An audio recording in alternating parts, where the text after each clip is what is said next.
Chapter 63. Remember your protection when you play outside.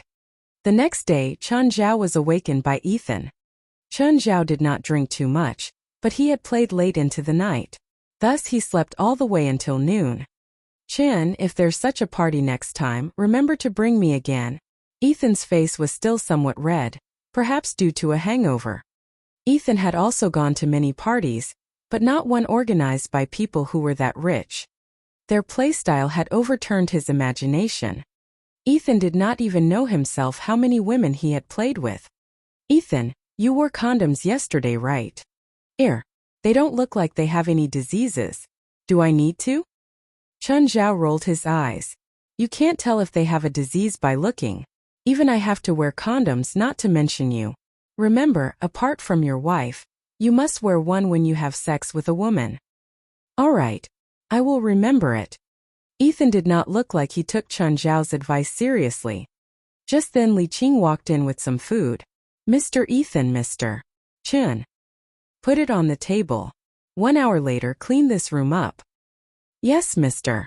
Ethan. I should go back now. Don't contact me even if there's a client. I need to rest for today. I don't understand why you moved away. Isn't it good here? You wouldn't have to keep traveling here and there. Because I need to pay you if I stay here. But you need to pay rent there as well, and it's even more expensive. You also had to furnish your new house. At least the furniture belongs to me. Fine. Whatever floats your boat. How's that woman? Who? You mean Li? She's very diligent. I would have married her if I haven't married already in the past. Do you have a wife now? I don't want to marry again precisely because I had before. Just then Chen Zhao's phone rang. It was an unfamiliar number. Hello. You're? Chen, it's me, Yafan. I'm not feeling well. Are you free? Of course. Are you home? I'll go there now. Okay. See you in 30 minutes. Didn't you just say that you're not seeing any clients today? It's a female client, indeed a beautiful actress. Damn. You're so lucky, Ethan cursed. Has Paul sent your car back? Drive me there. Bastard. I'm not your personal driver. Oh. In the end, Ethan still drove Chen Zhao to Beverly Hills. Chen Zhao walked into Yafan's house. She was still beside the swimming pool. Yafan was half naked and had a pair of sunglasses on. At the moment, she was lying on a lounger. Yafan, how can I help you? Yafan removed her sunglasses. Licking her lips, she stared at Chen Zhao. I'm yours today, Chen. Come. Yafan was repaying Chen Zhao. She had just gone for audition that morning and successfully obtained the role. Although it was only a supporting role, the movie was a blockbuster after all. Only a few such movies would be released every year. Among actresses similar to Yafan, there was intense competition even for roles with simple dialogues. This was the best role that Yafan had obtained so far. After one round, the two rested in the pool. Chun, are you very close to Mr. Steven? Just average. He's also my client. Actually, I didn't help you too much. It means a lot to me. Chen Zhao grabbed Yafan's slim waist. Her boldness and enthusiasm made him totally addicted. Let's go into the room. The two switched their battleground and started another round of combat. In her moaning, Yafan muttered, Chen, you're so great. What can a woman say to a man to best flatter his vanity? This is it. However, it is a common saying that there are only bulls which are overexerted and no fields which are overplowed. Chen Zhao was precisely in such a state. After a few rounds, in addition to the fun time the previous day which he had yet to recover from, Chen Zhao could hardly straighten his back. Stay here tonight. No. I really should leave. I still have a patient later, Chen Zhao said, his face pale. If I stay here for one more night, I'll really become a dry corpse, Chen Zhao thought. All right. Be careful on your way. Chen Zhao had already called Vincent. Soon the car arrived at the entrance. Chen, that woman's excellent. How did you manage to hook up with her? Vincent glanced at Yafan, who was standing at the gates. Just drive your car. Looks like you were almost dried out by that woman. Ignoring Vincent's tease, Chen Zhao leaned quietly on the rear seat. His demons were still in the motel, so he had to go there first to pick them up. Oh, in an ordinary apartment, Chris just returned from work when she saw her boyfriend walking out from their house. "Nance, are you going out?" "Yes," Nance nodded. "Nance, you're already tired from work. Why don't you rest at home?" Noticing the obvious dark circles under her boyfriend's eyes, Chris was somewhat worried. "I have something going on." Nance's reply was rather cold. "Okay. Do you need me to accompany you?" "No." Without even turning his head, Nance got into his car directly. Staring at the leaving car, Chris frowned deeply. For some reason, she felt that Nance had changed. Since they were engaged, or rather since they moved there, Nance's actions had become strange. In the past, Nance had been a very sunny person.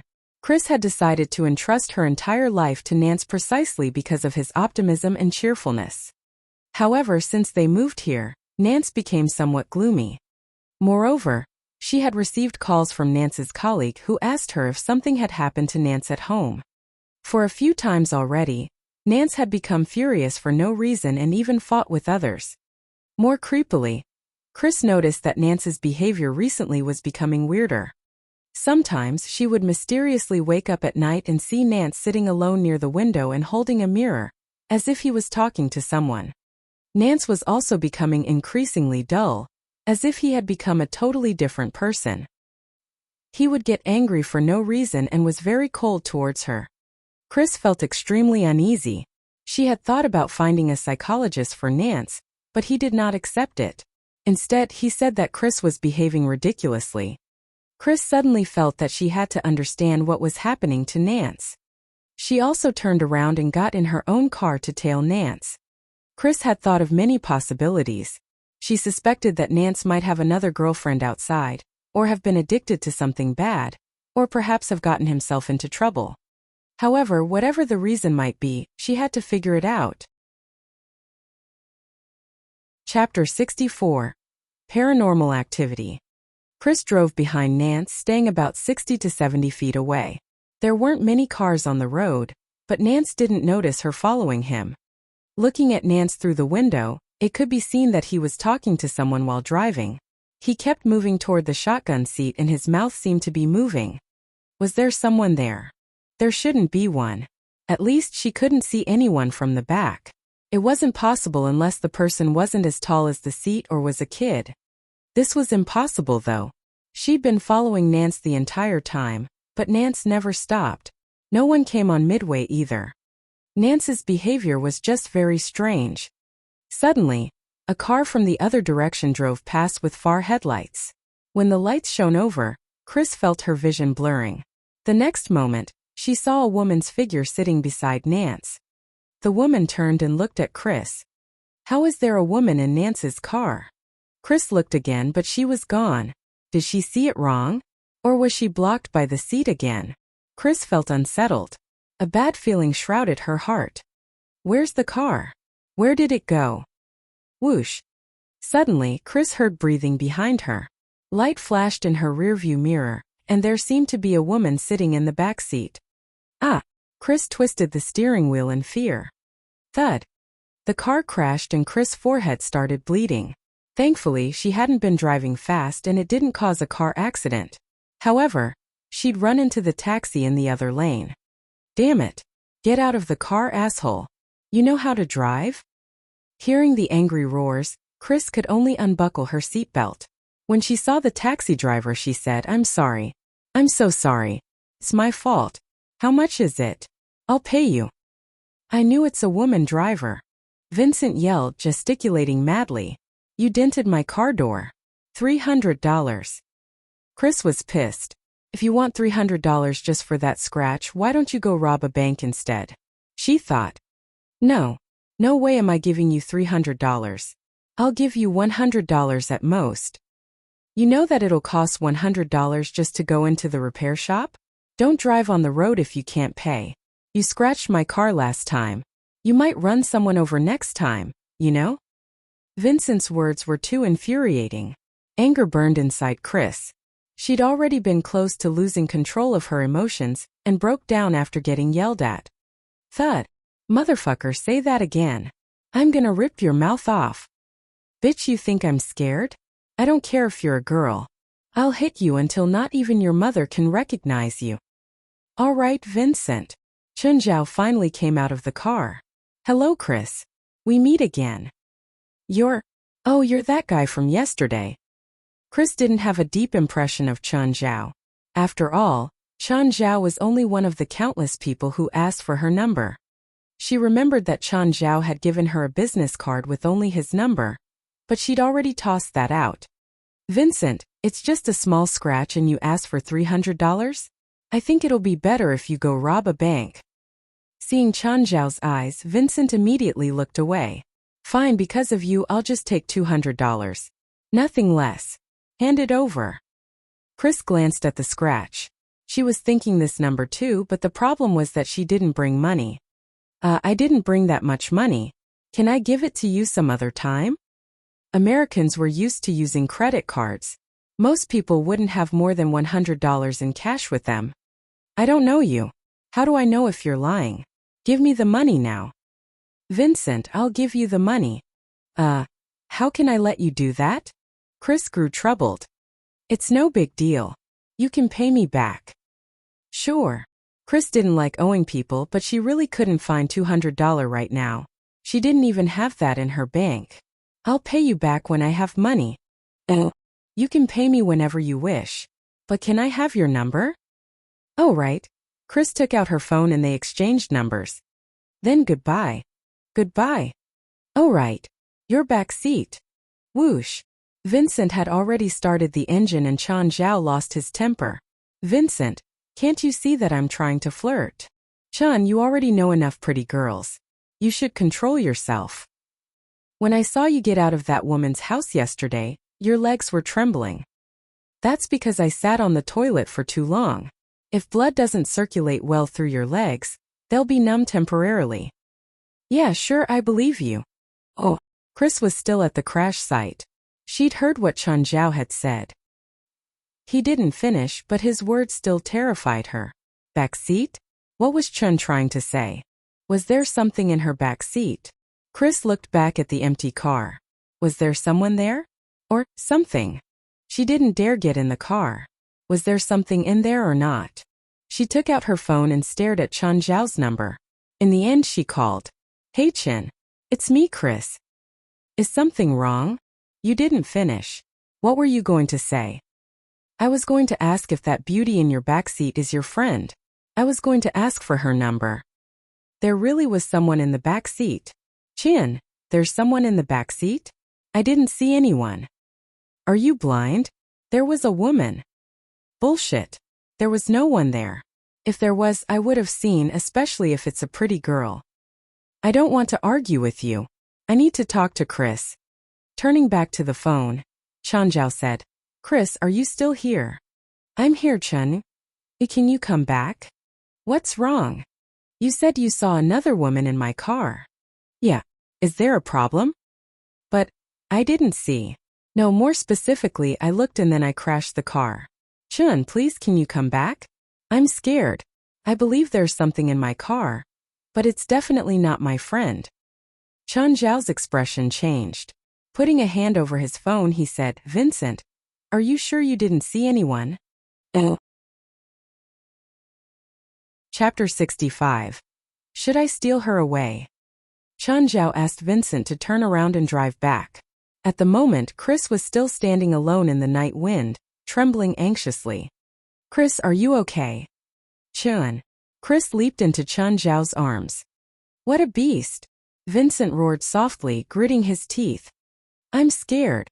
Chris really was frightened. Calm down. I'm here. Chun Zhao was openly feeling Chris up as he gently tapped her shoulders. That thing. Is that thing still there? Chun Zhao glanced at the car. No. It was indeed not there. It seemed like Chris had correctly guessed that the woman Chun Zhao had seen was not a human. Is it a demon? Chun Zhao did not think that it was a demon either. At least he had never seen a demon which could appear in human form. Moreover, both Beelzebub and Raymond had told him that the human world had not seen any demons for over 1,000 years already until they appeared. So she should be some kind of ghost, I suppose. Chan Zhao had no clue what kind of being that ghost belonged to. "Oh right. Your friend said that you're a spiritualist. Can you help me to get rid of that evil spirit?" I'm only a doctor, not a spiritualist." Chan Zhao gave a bitter smile. Chan Zhao thought that it might just be the soul of someone who had just died. In that case, it would vanish after a while anyway. Chan Zhao did not believe that Chris needed him to destroy the spirit. It was also not within his job scope. But what should I do? Right, Nance, my boyfriend. He's probably affected by an evil spirit as well. Help me. Help me. Chris, I really can't help you. I don't know how to make spirits disappear. All the knowledge Chan Zhao had on evil spirits was from Blackie. According to Blackie, evil spirits did not have the ability to follow someone. They could only appear in a specific place usually. For example, Chan Zhao's house was originally haunted. Of course, now it was still haunted, except that there was an even more cursed being. Therefore, Chan Zhao felt that Chris was only unlucky. A soul that was recently killed boarded her car by chance. More unfortunately, Chris saw it. But you also saw that evil spirit, right? How can you see it if you can't dispel it? Chuan, I suggest you call the mental hospital. She's clearly crazy. Shut up. Chan Zhao widened his eyes at Vincent, who was in the car. Chan Zhao held Chris's shoulders. Chris, believe me. It'll be fine. Perhaps it was only an accident. But I don't dare to drive now. Can you drive me back? I don't have a license. In fact, Chan Zhao did not even know how to drive. He had only touched the steering wheel for a few times in his life. On the other hand, in America, getting a driving license is normally the first thing a person does on reaching adulthood. Then I'll take this car. Then how about your car? I will call the towing service. All right. Chris boarded Vincent's car. Vincent muttered something inaudible. Clearly, he was extremely unhappy about Chris. Chris was obviously in shock.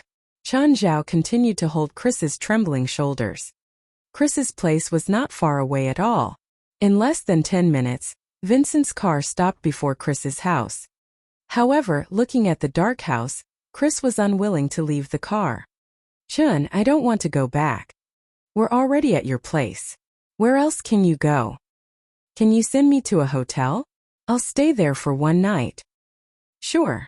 Vincent, find a hotel nearby. Chun, can you lend me some money? I didn't bring my card. Can't you go in and take your card if you didn't bring it? Forget it. You wouldn't dare to. Let's go to Ethan's motel. Ethan's the fat guy yesterday. You still remember him, right? Chris remained silent. Chun Zhao took that as a yes. Don't you need to call your boyfriend? I'm not sure if he's still my boyfriend. Chun, I'm scared. Some time ago I realized that Nance has become very strange. He always talks to the mirror at night and has become somewhat insane. It's almost as if he's a different person altogether. He's gloomy and easily triggered now. Please, I'm driving. Can you stop telling me horror stories? I have goosebumps. Chris kept quiet. Clearly, she did not want to irritate Vincent again and be forced to leave the car. Chan Zhao thought about her words for a while and also did not speak. He planned to ask Blackie about it after getting back. If Chris or her boyfriend was really in trouble, and if Chan Zhao could help them, then he would. Chan Zhao was also unsure about it. It really depended on whether Blackie could solve their problem. If Blackie could help, everything would be fine. On the other hand, if Blackie could not solve it, then there would be nothing Chan Zhao could do either. The car arrived at Ethan's motel. Chan Zhao held Chris and they alighted from the car together. Isn't that the beauty from the store yesterday? Hi. Chan, you went out and actually brought another woman back? Ethan's words were filled with envy. He was really jealous of Chan Zhao's luck with women. Chris is going to stay here tonight. Get her a room. Room 301. There's a large bed and the environment is good. It's enough for you to play however you want. Both Chan Zhao and Chris ignored Ethan's joke. They were adults, not inexperienced juveniles. Chan Zhao took the keys at once. Let me follow you upstairs. Aren't you coming in? Are you okay with that? Chris looked at the dark room. She really did not have the courage to stay alone. Even though 1 hour had already passed after the incident, she was still in a frightened state. I'm scared. All right. Chen Zhao did not know how to reject a person. Sit here for a while. I'll go and take a shower first. After showering, Chris looked particularly charming and sexy. Her slender legs were fully displayed while she upper body was wrapped in a towel. Her hair was still wet with some water droplets that only made her more attractive. Chen Zhao swallowed his saliva. Chris's cheeks were somewhat rosy. What are you waiting for? Wait. Yesterday I really thought that you're a chase girl. Here. Forget it. Rest early. Chen Zhao suddenly calmed down. He still could not do it. He felt too guilty to sleep with a woman who already had a boyfriend. Chen Zhao stood up and left the room. Chen Zhao never felt that he was a gentleman. Since he had been here, he never thought he was a good guy. Furthermore, he did not mind any type of woman. However, Chris had a fiancée after all. Chen Zhao really could not destroy a person's family. Therefore, after a brief consideration, he decided to resist the temptation. Chapter 66. Freeloading. The next day. Chun, I think I should go open a restaurant. Why? Isn't the motel good? At least the income is steady and there aren't many risks. I must make nice food if there's a Chinese freeloader here every day. Chen Zhao rolled his eyes. That's your illusion. I come get free food from you because it's free. You should at least give some money. I think paying is an insult to our friendship, so I refuse. I don't mind you insulting me. But I mind. I get this free food with my skills. Why should I pay? You know you're making Chinese people lose face? You know how much Chinese people spent in America last year? More than $3 billion. But you're not even willing to pay $1. I think that our relationship shouldn't have conflicts because of $1. With our relationship, you shouldn't be so petty about $1. Okay, let's not talk about $1. Are you going to pay for that woman's room last night? I'm not even willing to pay $1 and you think I'll pay 10. Fine. You didn't have sex with her last night, right? No. She's not single right now. Smart. Vincent was satisfied with Chen Zhao's reply. At that time, Chris came down. She looked very down-spirited. It seemed that she didn't have a good night's sleep. Good morning, Chris. Come eat breakfast. My treat. Ethan was speechless. Thanks. Chris sat beside Chen Zhao as if nothing had happened last night. That was the truth. Nothing had happened. The two made distracted small talk. After breakfast, Chris stood up. Chen, I should go now. I'll drive you. No need. I just need to change and then go to work. Okay then. Be careful on the road. Studying Chris back, Ethan said, that woman is top quality. If I can have sex with her, I'll probably squeeze everything out of her. Get rid of your dirty thoughts. So you're not thinking anything. I'm leaving. To where? Home. After getting home, Chen Zhao started lazing on the sofa again. He played around for 2 whole days. It was actually more tiring than work. In China, Chen Zhao had never had such a messy private life. Blackie, you hear? Blackie's head emerged from the wall. He would occasionally follow Chen Zhao, but if he sensed anything, he would leave and go hunt. Blackie, I have a question. Are there evil spirits in the world? Yes. There were many in this house before. Are there any that affect a person's mind? Yes. An evil spirit is produced by negative emotions after a person dies and the soul disperses. Most evil spirits can affect human emotions. I have a friend. You saw her 2 days ago. It's Chris from the dress shop. She seems to have run into trouble. Chen Zhao recounted Chris' situation and Blackie thought for a while. It seems to be a reflection demon, not a dead spirit. Reflection demon? Beelzebub, didn't you that there are no demons in this world, other than you? Beelzebub was eating dog food. Yes, a demon was eating dog food. I'm not wrong. There aren't any demons in this world other than us. That reflection demon hasn't actually appeared on this world. He used a mirror to reflect his image here. He didn't come. So that means that Chris and I only saw the reflection.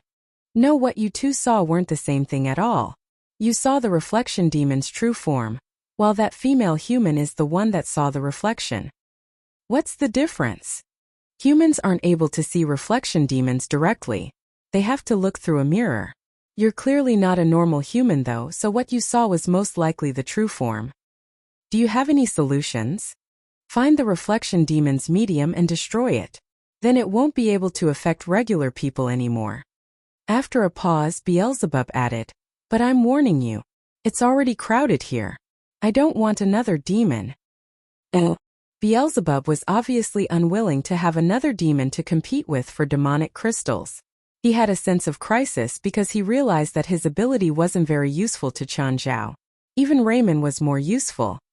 As Chen Zhao's first demon subordinate, he didn't want to be pushed to the side. Chen Zhao thought for a moment. Chris had said that her boyfriend Nance often talks to a mirror. That mirror was probably the medium, right? Thinking of this, Chen Zhao picked up his phone to call Chris. Hey Chris. Chen, is something wrong? Chris' spirits were low. I talked to my friend about you.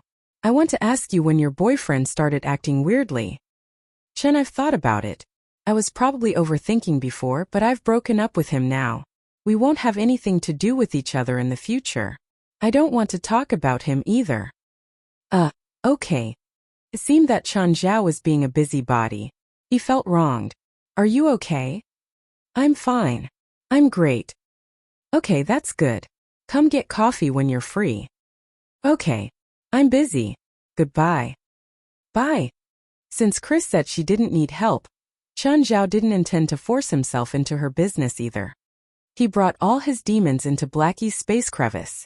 When the three hellhounds saw Chen Zhao and his friends, they were all ecstatic. As always, Chen Zhao went to the research lab, studying the notes and demonic medicine that the last Grim Reaper had left behind. Whether it was Chinese, Western, or demonic medicine, they all had similarities between each other. Demonic medicine was mostly about treating demons. Demons could get sick and hurt too.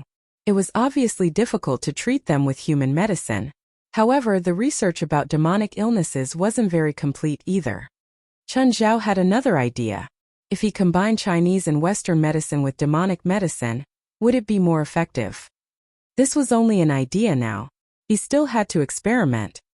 He obviously couldn't do it in the human world, unless he dissected Beelzebub and the others.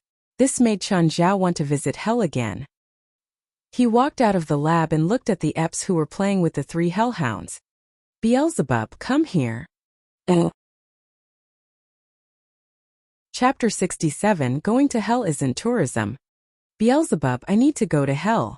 Summon me with your true form. Human, do you know how much I have to pay for summoning you? 100 souls. Chen Zhao took out a small bag of perfect crystal powder. Is this enough to compensate for your loss? Of course. It's my pleasure. Beelzebub accepted the trade without hesitation. Human, I can summon you too, Raymond suddenly interrupted. He would snatch whatever Beelzebub had. Master, did you forget about me? Carrie was similarly unwilling to be left out. I also want to invite you to my house. I'll go next time when I have the chance. Are you two not ashamed for inviting a living to your rural places? My house is only 3 days away from Fallen City. Beelzebub looked as if he was from a more developed place. Do you believe that I can bite you to death? Raymond opened his mouth, as though he was going to devour Beelzebub alive. My house is close to Endless Abyss. Human, if you follow me, I can bring you to visit the edge of Endless Abyss. That's a must-see attraction of hell. How dare you say that you've been to hell without going to Endless Abyss? What's special about Endless Abyss? It's just a big pit. The holes in your heads are big enough already. Master, my hometown is the famous Frozen Kingdom. You will see the most exquisite icy scenery, where millions of souls have been turned into ice statues. It will certainly be a feast to your eyes. I'm not going there as a tourist. Chen Zhao was speechless. His demons were like illegal tour guides trying to persuade their client. However, Chen Zhao still decided to go to Beelzebub's territory. After all, he had been there once already and was more familiar with the place. As for Endless Abyss and Frozen Kingdom, Chun Zhao was somewhat creeped out by their names alone. Last time, Beelzebub had summoned Chun Zhao when he was asleep. This time, however, Beelzebub summoned Chun Zhao when he was awake. Chun Zhao appeared in a different location from last time. However, it was not far away from Black Mountain Village. Soon Beelzebub's true form found Chun Zhao. Human, come up to my hand. After the experience last time, Chun Zhao was already used to everything. Human, where do you plan to go this time? To the Black Mountain Village. Beelzebub, will you demons also fall ill? Yes. Oh, you're a doctor. Do you want to treat demons? No way. Human medicine is definitely useless for demons. I recently learned some demon's art of healing from Blackie's castle. Its original owner developed it, so I want to try it on a few ill demons. Demon's art of healing? We never had the idea of treatment in hell. So what if a demon is sick or injured? Either its body is strong enough to recover or it dies. Simple as that. Simple? That sounds like it's just waiting to die. Only you weak humans need medicine. Next time if you're ill, don't ask me for help. Of course I wouldn't ask you. You said it yourself. As the two bickered with each other, Beelzebub had already brought Chun Zhao into Black Mountain Village. Chun Zhao's second arrival also attracted the attention of many demons, but the stir was not as strong as the first time. The Great Living, why didn't you summon me? I heard that you've summoned Bloody Hunter. I'm an even more outstanding demon warrior. I hope that I'll have the chance to serve you. I heard that Raz has been summoned twice, while I've been waiting for your summoning all the time.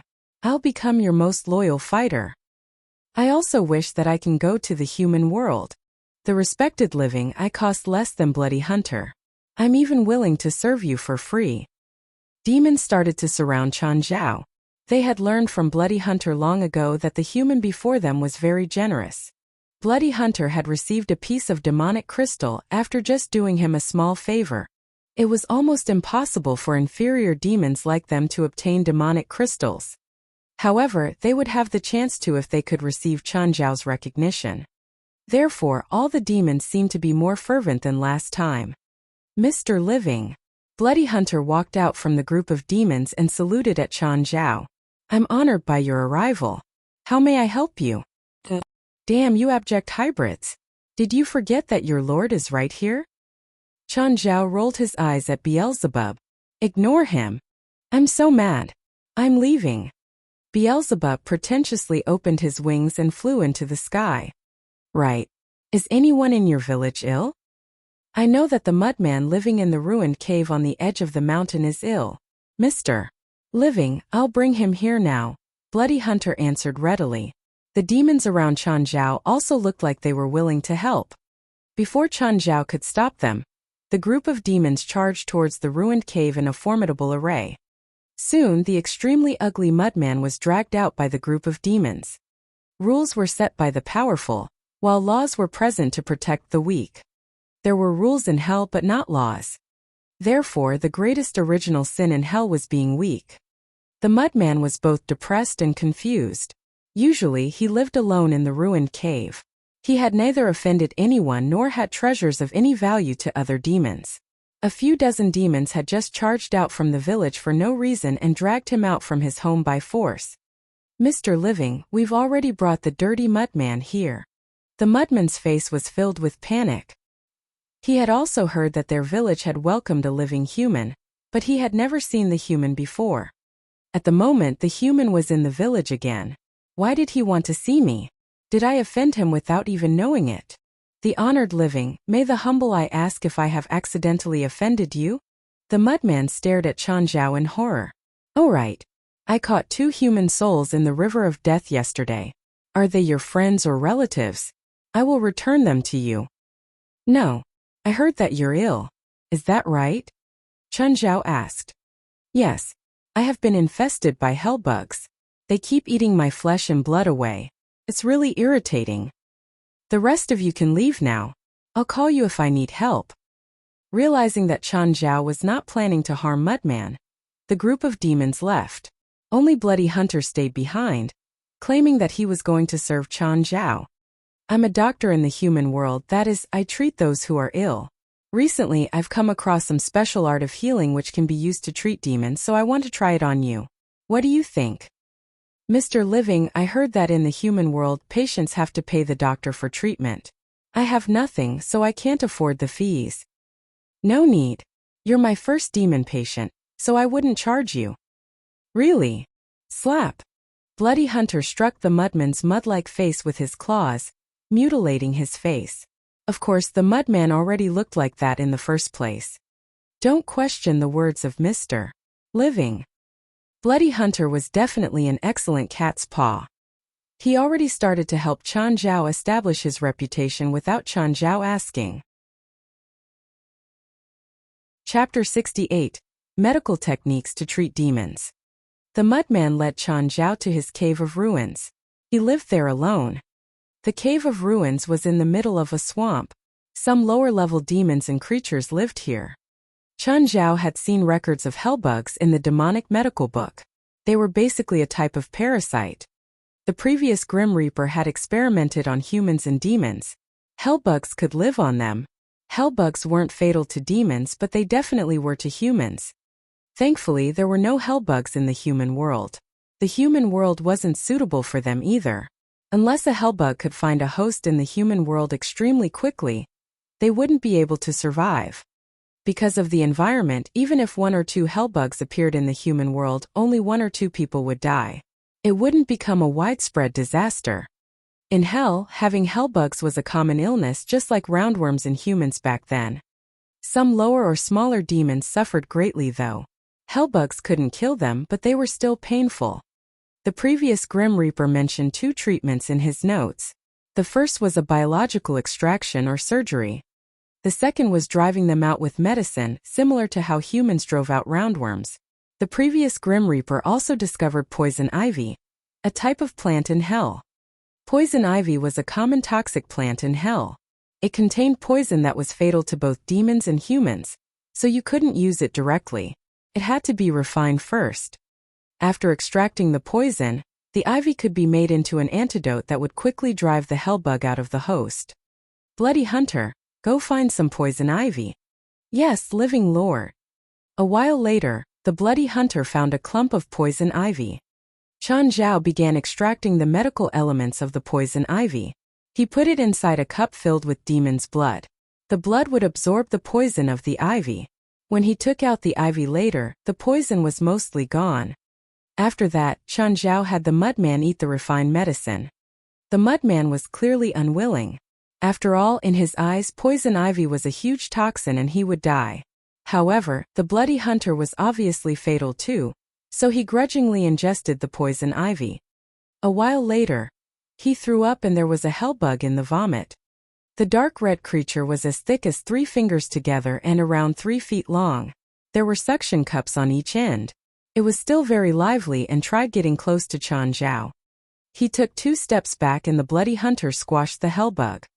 After expelling the hellbug, the mudman became much more spirited.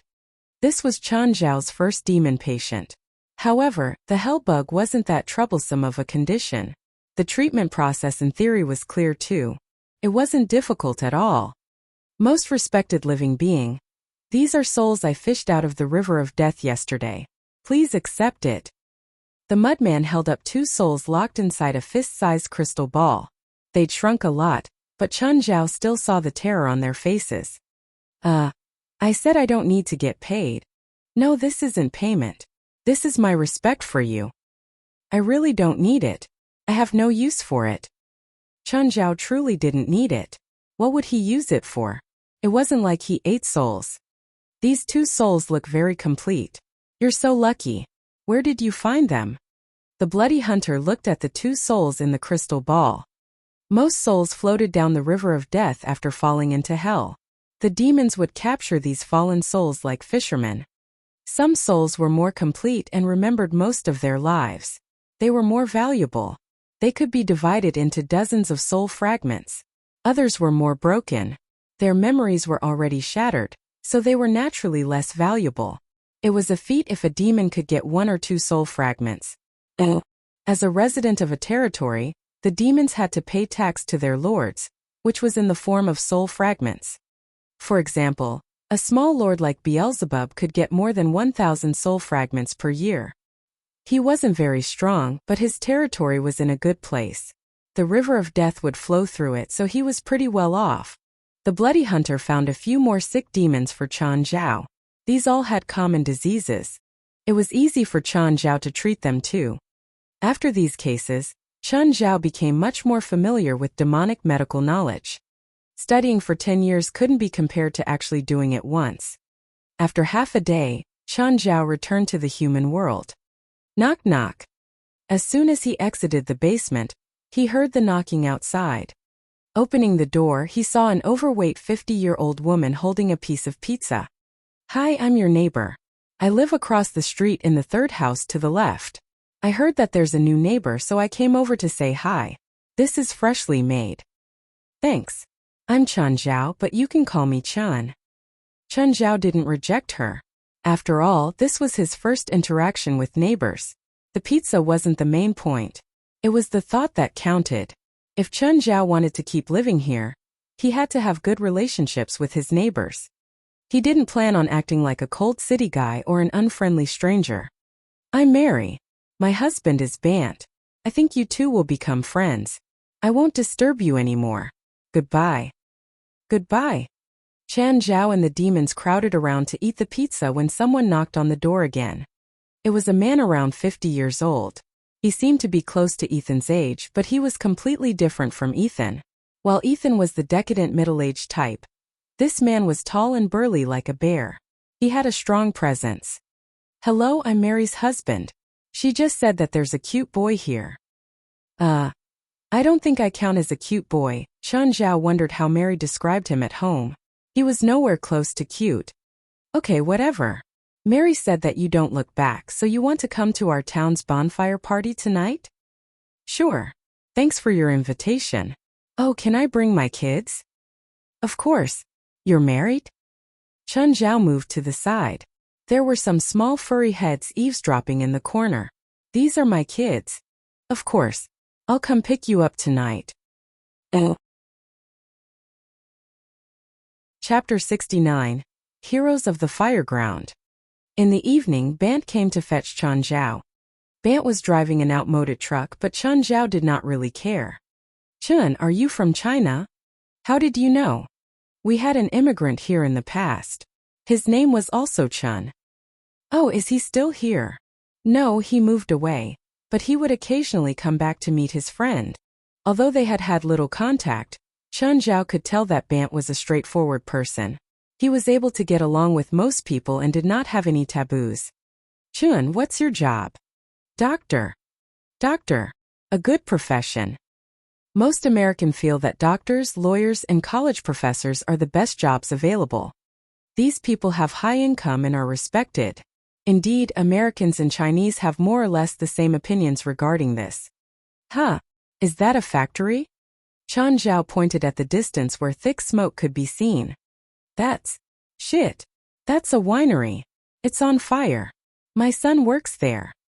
Bant turned the steering wheel and the truck raced towards the burning winery. At the moment, the area outside the winery was already a mess. The first 4 floors of the 6-story building were ablaze and the people outside had no way of going in. On the 5th and 6th floors there were people calling for help. Because it was too high, nobody dared to jump down. They could only wait for the firefighters to arrive. Suddenly, however, Walter, who was in the trunk of the vehicle, jumped down and charged into the fireground directly. "Shit! Your dog just ran in." Chen Zhao was also dumbfounded. He knew that Walter used to save people in water, but it was a fireground this time. Chen Zhao glanced at Carrie. She was an ice demon and her icy power could greatly weaken the fire. However, she must not use it publicly. Chen Zhao signaled Carrie with his eyes while he also charged into the fireground. Carrie followed Chen Zhao closely into the building, leaving Bant astonished. How did they dare to charge into such a huge fire? All the first 4 floors were afire. Even the vents were spouting flames. However, Chen Zhao and his pets actually dashed into the fireground one after another. Just then, Walter dragged a person out from the building with his mouth. Realizing this, Bant and the other few people outside ran up immediately and poured water onto the wounded victim. Bant and the rest all looked at Walter respectfully. Walter was in a bad shape. His originally bright hair was partially charred. However, after saving a person, Walter actually went back into the fireground again. Chun Zhao was actually not in any danger. Carrie was right beside him and the fire could not even go near them. In the fire, Chun Zhao saw a person trembling at a corner of a room. Chun Zhao immediately went up.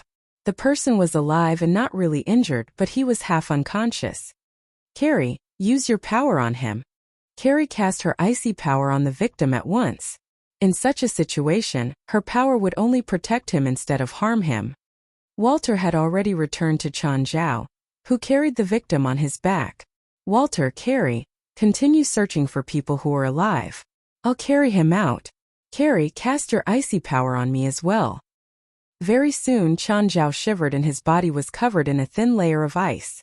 This would protect him from the high temperature outside. Chun Zhao quickly charged out from the passage. The condition of the air around him was really too bad. Once Chun Zhao was out of the fireground, Bant and the rest walked up. Chun, it's too risky. He's still alive. Give me a bucket of water. I'm going in again. Chun, I know that you want to save them, but... Quick. My kids are still inside. Chun Zhao thought that since he was already involved, he might as well continue helping the people inside. Moreover, he would surely gain a significant amount of demonic crystals by saving these people.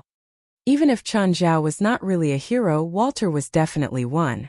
Unable to convince Chun Zhao, Bant grabbed a bucket of water and poured onto himself first. I'm going in with you. My son is also inside. No, I'm going alone.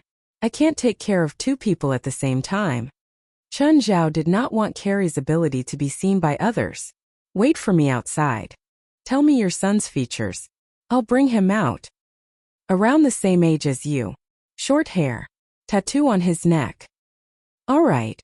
Chun Zhao poured a bucket of water onto himself and charged into the fireground again.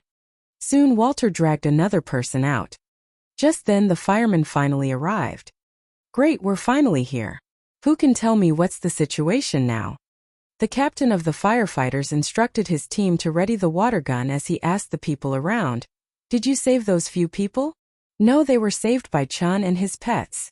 That's Chin's dog. It's a hero and has dragged two people out already. Chun is still inside. Bant was extremely nervous. He was worried for both Chun and his son whom he had not heard about yet.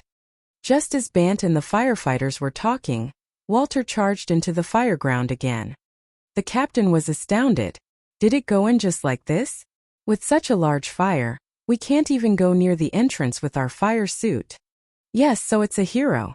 Both its master and it are heroes. Soon, another person walked out from the building.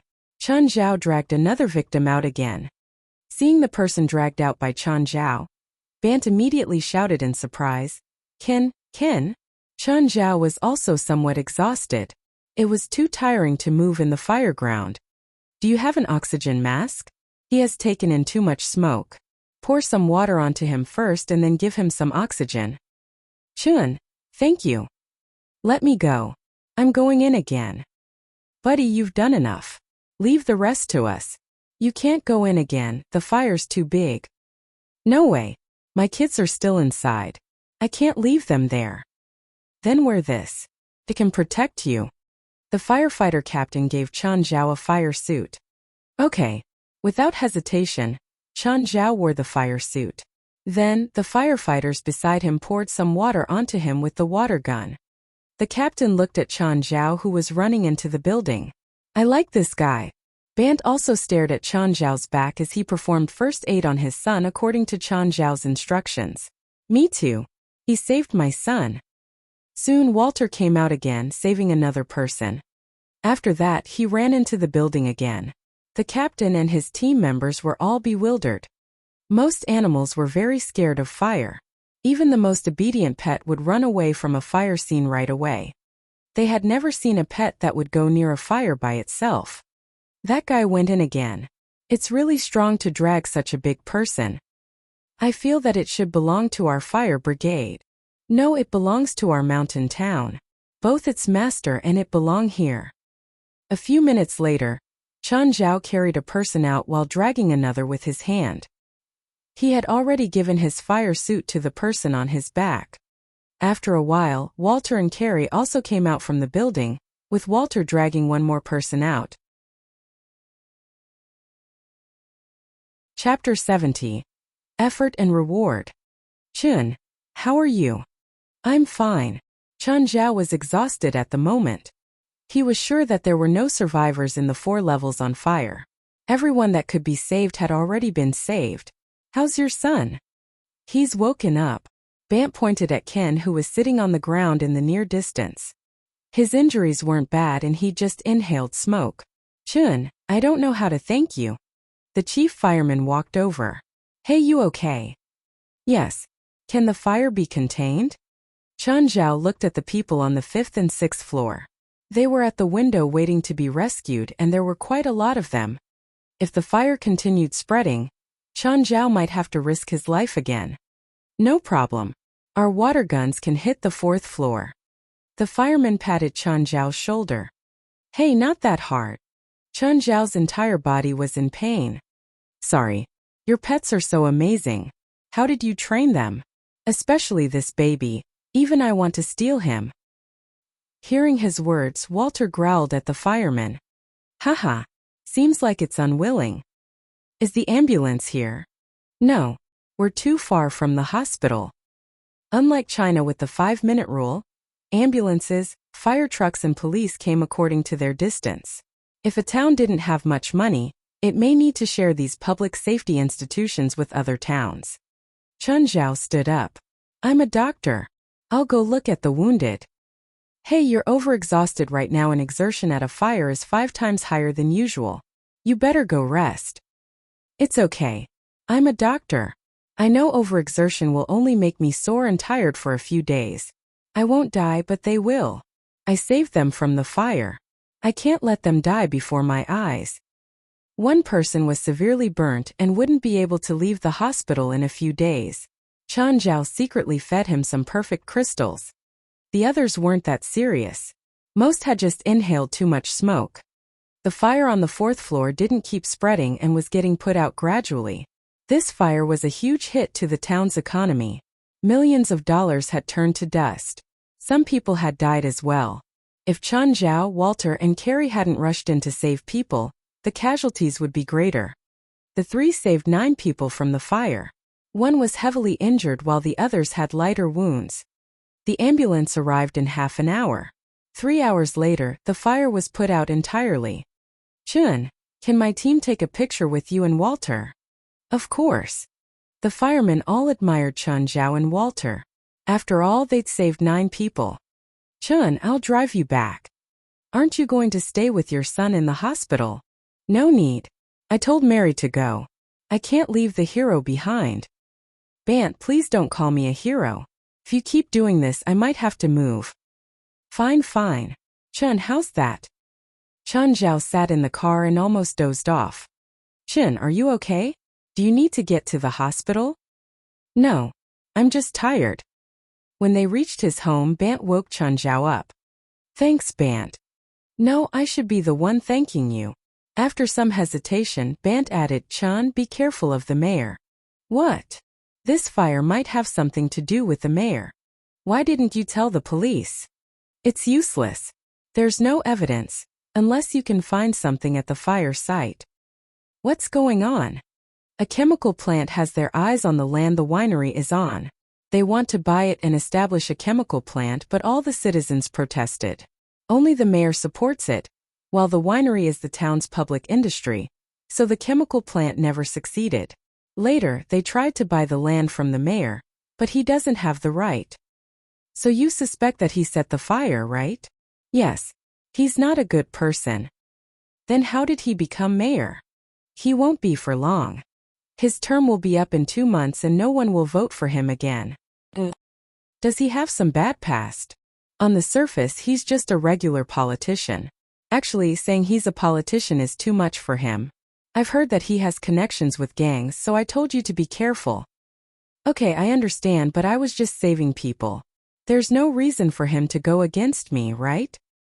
One of the people you saved is his mortal enemy, Old Treed, owner of the winery. They'd had an intense confrontation before. The mayor once said that he would have Treed and the winery go up in flames together. The mayor is that bold? Yes. He's an asshole and a complete demon. Woof woof woof. Bant, my kids are all nicknamed Little Demon. They don't like having other people take their nickname. Okay. Anyway, just be careful. That madman might want to use his last term to go crazy. No one knows what he might do. I understand. I'll be careful. After warning Chun Zhao, Bant went home. No one would be able to rest tonight. Chun Zhao guessed that Bant had to get to the hospital later. As soon as Chun Zhao got home, he opened the metal box. As expected, there was a huge perfect crystal lying inside quietly. His efforts tonight hadn't gone to waste. He felt like risking his life to save those people was all worth it. It wasn't that he was too realistic. It had really been dangerous when saving those people. Even with Carrie's protection, it still wasn't without risks. Chun Zhao took out the miscellaneous pieces of demonic crystals. Carrie, Walter. These are yours. Human, what about me? And me. You two didn't help and you still want a reward. We couldn't do anything there. Did you expect us to go in and get in your way? Beelzebub asked matter-of-factly. The most help we can give is to cheer you on outside. Fine. Chun Zhao chose the two smallest demonic crystals. This is the reward for cheering me on. That's small. Beelzebub and Raymond looked at their crystal, and then at the handful of demonic crystals that Carrie and Walter had each. As the saying went, there was no sadness if there was no comparison. Seeing the difference, Beelzebub and Raymond grew unhappy. Walter, my blood flows in you, so you should give me half. Woof. Walter opened its mouth and started growling at Beelzebub. It was a demon now, not an ignorant dog. As for Carrie, she was never afraid of Beelzebub and Raymond. The possibility of wresting demonic crystals from her was basically zero. Chapter 71. Mutual Deception. Walter's mouth looked swollen. He held all the demonic crystals in his mouth, after which he trotted boastfully into the basement and into Blackie's territory to find the Hellhound. The Hellhound was Walter's best friend. He would share whatever he had with the Hellhound. As for Beelzebub, Raymond, and Carrie, they did not know what sharing was. At night, the house was in complete silence, but Beelzebub and Raymond did not sleep. Today, Chun Zhao had been generous for once and had given so many demonic crystals to Carrie and Walter. Walter did not know how to save at all. He had already shared some of her crystals with the Hellhound and eaten the rest. They were both single and did not have a family to take care of. On the other hand, Beelzebub and Raymond had wives and a group of children. They could not eat all the demonic crystals at once like the other two foolish dogs. Therefore, they could only put their eyes on Carrie's crystals. Just like them, Carrie would not eat all the demonic crystals at once. Similar to Beelzebub and Raymond, Carrie would go back to hell once in a while, bringing her demonic crystals with her. Raymond, are you sure you can find where Carrie hid her crystals? Yes, my nose doesn't lie. I promise you I know where her crystals are. Then what are we waiting for? Bring me there now. While it was still dark, Beelzebub and Raymond slipped from the house surreptitiously and went to the backyard. It's right under that tree. Dig them all out. Why don't you do it yourself? Do you see any hands from me? Raymond was frustrated. I heard that snakes can burrow. Nonsense, you fool. Snakes can't burrow. At least I can't. I found them and I'll dig them out. What are you going to do? At least I can bear the consequences with you if we're found. When we get Carrie's treasure, I want 60%. No way. We agreed to share it equally. But I did more. If you keep nagging, I'll wake Carrie up. Fine, fine. Beelzebub started digging downwards. After digging for less than 30 centimeters, he saw a small wooden box. Look, here it is. Great. Open it. Beelzebub eagerly opened the box.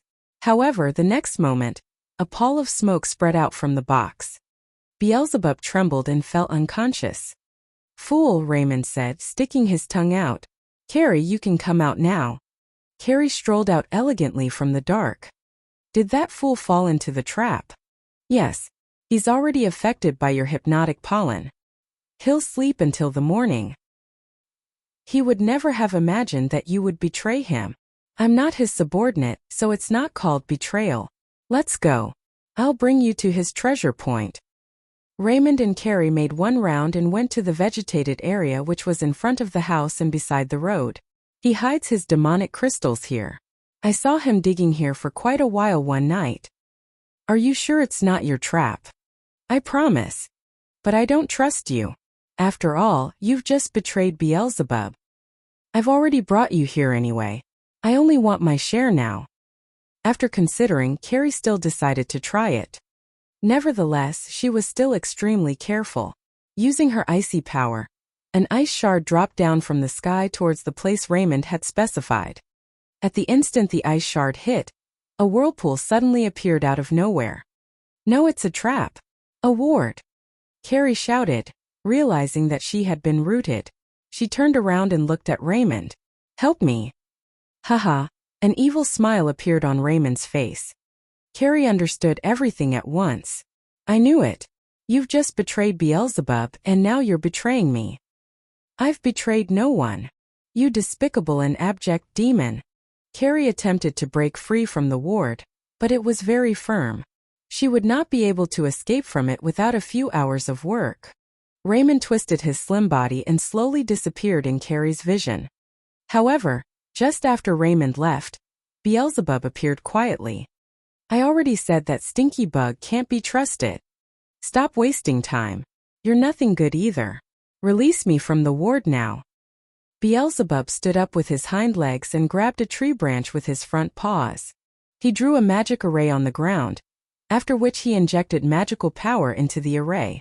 Immediately the array lit up. Beelzebub controlled the power of the magic array and pointed the branch in his paw at Carrie. At once Carrie regained freedom. Although Beelzebub's main ability was gluttony, he was a demon after all. He certainly had more than just one ability. Carrie and Beelzebub had contacted each other secretly long ago. However, they were also on guard and plotting against each other. Just like how Raymond had plotted Beelzebub and then Carrie, Beelzebub and Carrie would betray each other too if they had the chance. Are you not going to stop Raymond? He knows the real place you've hidden your demonic crystals. So what? Do you think he'll be able to get my treasure easily? Then let's go and take Raymond's treasure. Do you know where it is? It's in the doghouse of Blackie's stupid dog. He thought that he hid it well. Then what are we waiting for? Let's go now. However, little did they know that Raymond was also looking at them in the dark. These two fools. They thought that their silly plan can trick me. Demons were treacherous creatures. They normally looked ludicrous in front of Chun Zhao, but they were not actually stupid. As all of this was happening, Chun Zhao was watching them with a pair of night vision device which he had purchased online. Looks like they'll do this for the entire night again. Walter, are you sure that you found all their demonic crystals? Roar. If anyone isn't obedient next time, I'll make him or her bankrupt. Everything was in Chun Zhao's control. The three demons thought that they had everything, but they had been under Chun Zhao's monitoring all the time. These three bastards would fight against each other non-stop both openly and secretly every night. Alright, let's sleep. Chun Zhao lied on the bed when a head suddenly appeared above him. Ah! How many times have I said this? Don't appear like this. I can't knock or push the door, so it's the only option. Still, don't appear right above my bed. How would I know where you are? Of course I'm on the bed at this time. Chun Zhao complained, forget it. What's up? When I came back just now, I discovered an interesting place. Do you want to go there? Oh. Chapter 72, Gates of Hell. What is this place? An ancient passageway. What kind of passageway? It leads to the gates of hell. Huh. Someone had once created a gate to hell nearby but failed. Where? Is it far? It'll take around an hour by foot. That far? Chun Zhao hesitated. Should we go tomorrow? Let's see when we have time. Walking for 1 hour is too far. You can only see that place during a full moon. We'll have a chance in the next 3 days, but after that, we'll have to wait until next month. What's so interesting about a failed door? Chun Zhao asked, confused. It's a door that you can go through, but you can't go out. The person who made it probably wanted to create a two-way door so he could go in and out of hell. Is that useful? It's not useful to you, since you can go in and out of hell without a gate. But it's very meaningful to regular humans. I haven't thought of a use for the gate. Think about it. Your family member died and you want to see him. You can use this gate to see the family member who'd fallen into hell. That's crazy. Even if a soul fell into hell, how do you find it? Hell is so big. You don't have to look around. If that soul hasn't been captured by a demon, you only need to use a magic spell to send a soul in, and then the gate can send the relative's soul out. If a demon has captured the soul, you'll need to exchange more souls.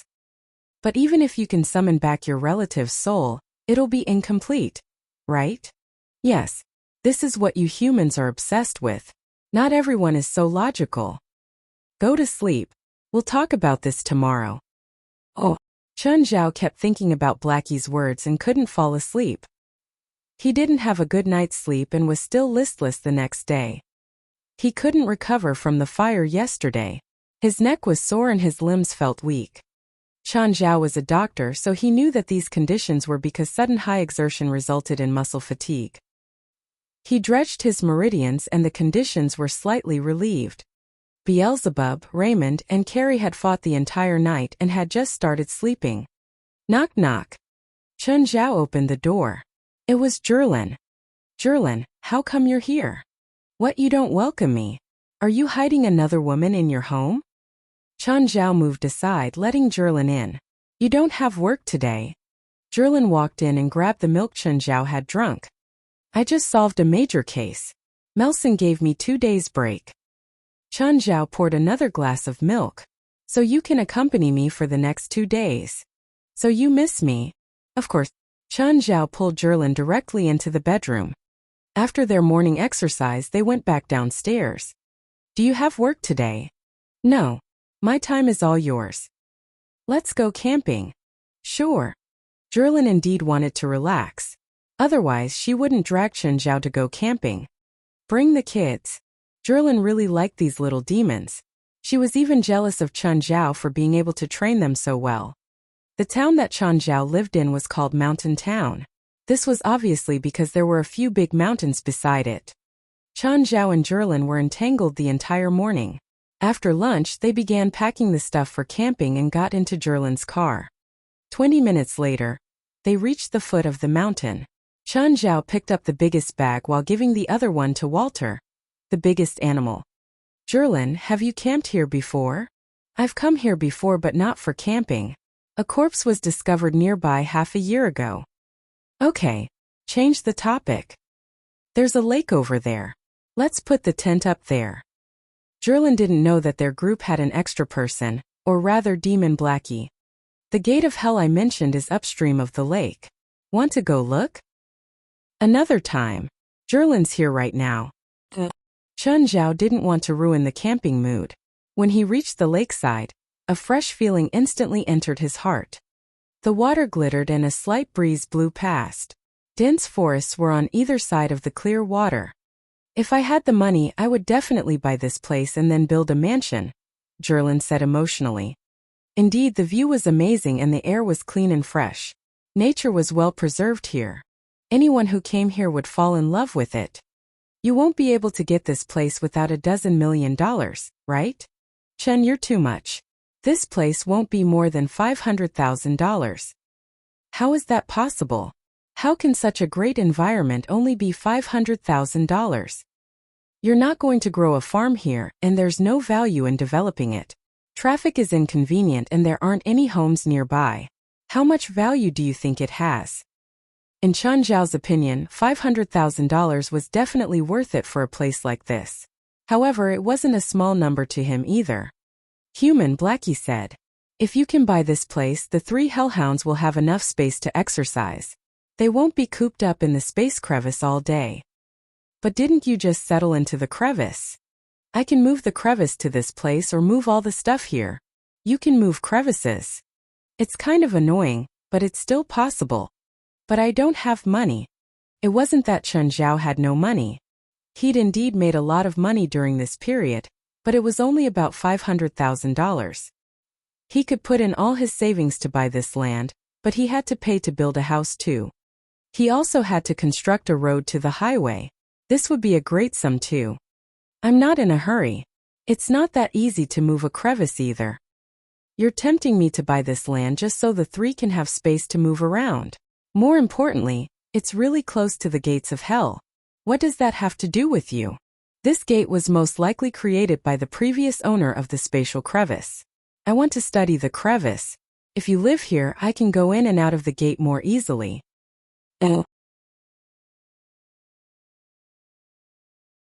Chapter 73 Fake Play Becomes Real.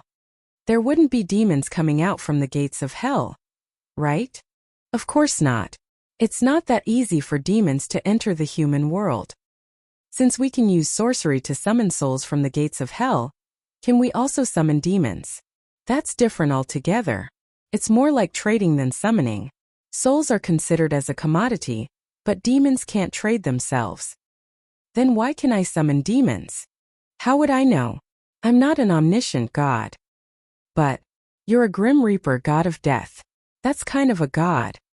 While I'm happy to be viewed by humans as a god of death, why do I only feel deep insult from your words? Walter's favorite thing was water. He had already jumped into the lake. Beelzebub, Raymond and Carrie liked to play in water too. Although they were not as enlivened as Walter, they were still delighted. Chen Zhao was convinced by Blackie's suggestion. However, the huge price still made him hesitant. Chun, are you really thinking about it? Zherlin realized that Chen Zhao was actually considering it seriously. Maybe. Do you have that much money? Zherlin asked. I managed to get some money from a rich person recently. Are you really planning to buy the land? I have no idea how much this piece of land actually costs, whether it belongs to Mountain Town or is private, and whether its owner is willing to sell it. Even if I can buy it, I wouldn't have the money to build a house. However, this was not the main theme that day, so Chen Zhao only chatted with Zherlin about it briefly. Chen Zhao only had the preliminary thought about purchasing the land. Anyway, he felt that the value of his money would be better preserved by buying the land than storing it in the bank. Money in the bank would only slowly lose its value. On the other hand, if Chen Zhao invested it on actual property, no matter how much the land devalued, he would not lose much. Chen Zhao had a very typical Chinese mindset. Chinese people have a special feeling towards land. In Chen Zhao's mindset, he would only have a foundation after he owned a piece of land. Moreover, he felt that this piece of land has its own value, unlike what Zherlin had said. In fact, the natural environment was part of its value. If this land cost $10 million, Chen Zhao would not even think about buying it. However, if it only cost $500,000, Chen Zhao felt that he could buy it. As Beelzebub and the rest played in the lake, Chen Zhao and Zherlin built a tent on the lakeside. Zherlin was very familiar with this and they finished the tent in 10 minutes. Just then, a few playful young people walked towards their direction. They looked like high school students. There was a mix of both genders and they were wearing either swimming trunks or swimsuit. These people also saw Chen Zhao and Zherlin, so they approached them. Hello. I've never seen you before. Are you new to this place? A burly young man said. He was handsome, well-built and polite. You can call me Chen. I live in the infamous ghost house in town. Chen? I know you. Suddenly, a brown-haired girl behind exclaimed, Yesterday the winery was on fire. I heard that an Asian and a dog saved 9 people from the fireground. You even saved Uncle Bernard, am I right? Hearing her words, the few young people all looked at Chen Zhao in surprise and respect. I'm Famer Alup, the leading young man said. The others also introduced themselves. Famer lifted a box of beer from his companion. Do you want one? Are you adults already? My girlfriend is a cop. In America, one needs an identity document to buy tobacco and alcohol. It is a crime to sell them to minors. Of course, some places are stricter than others. Don't spoil the fun. Come, miss.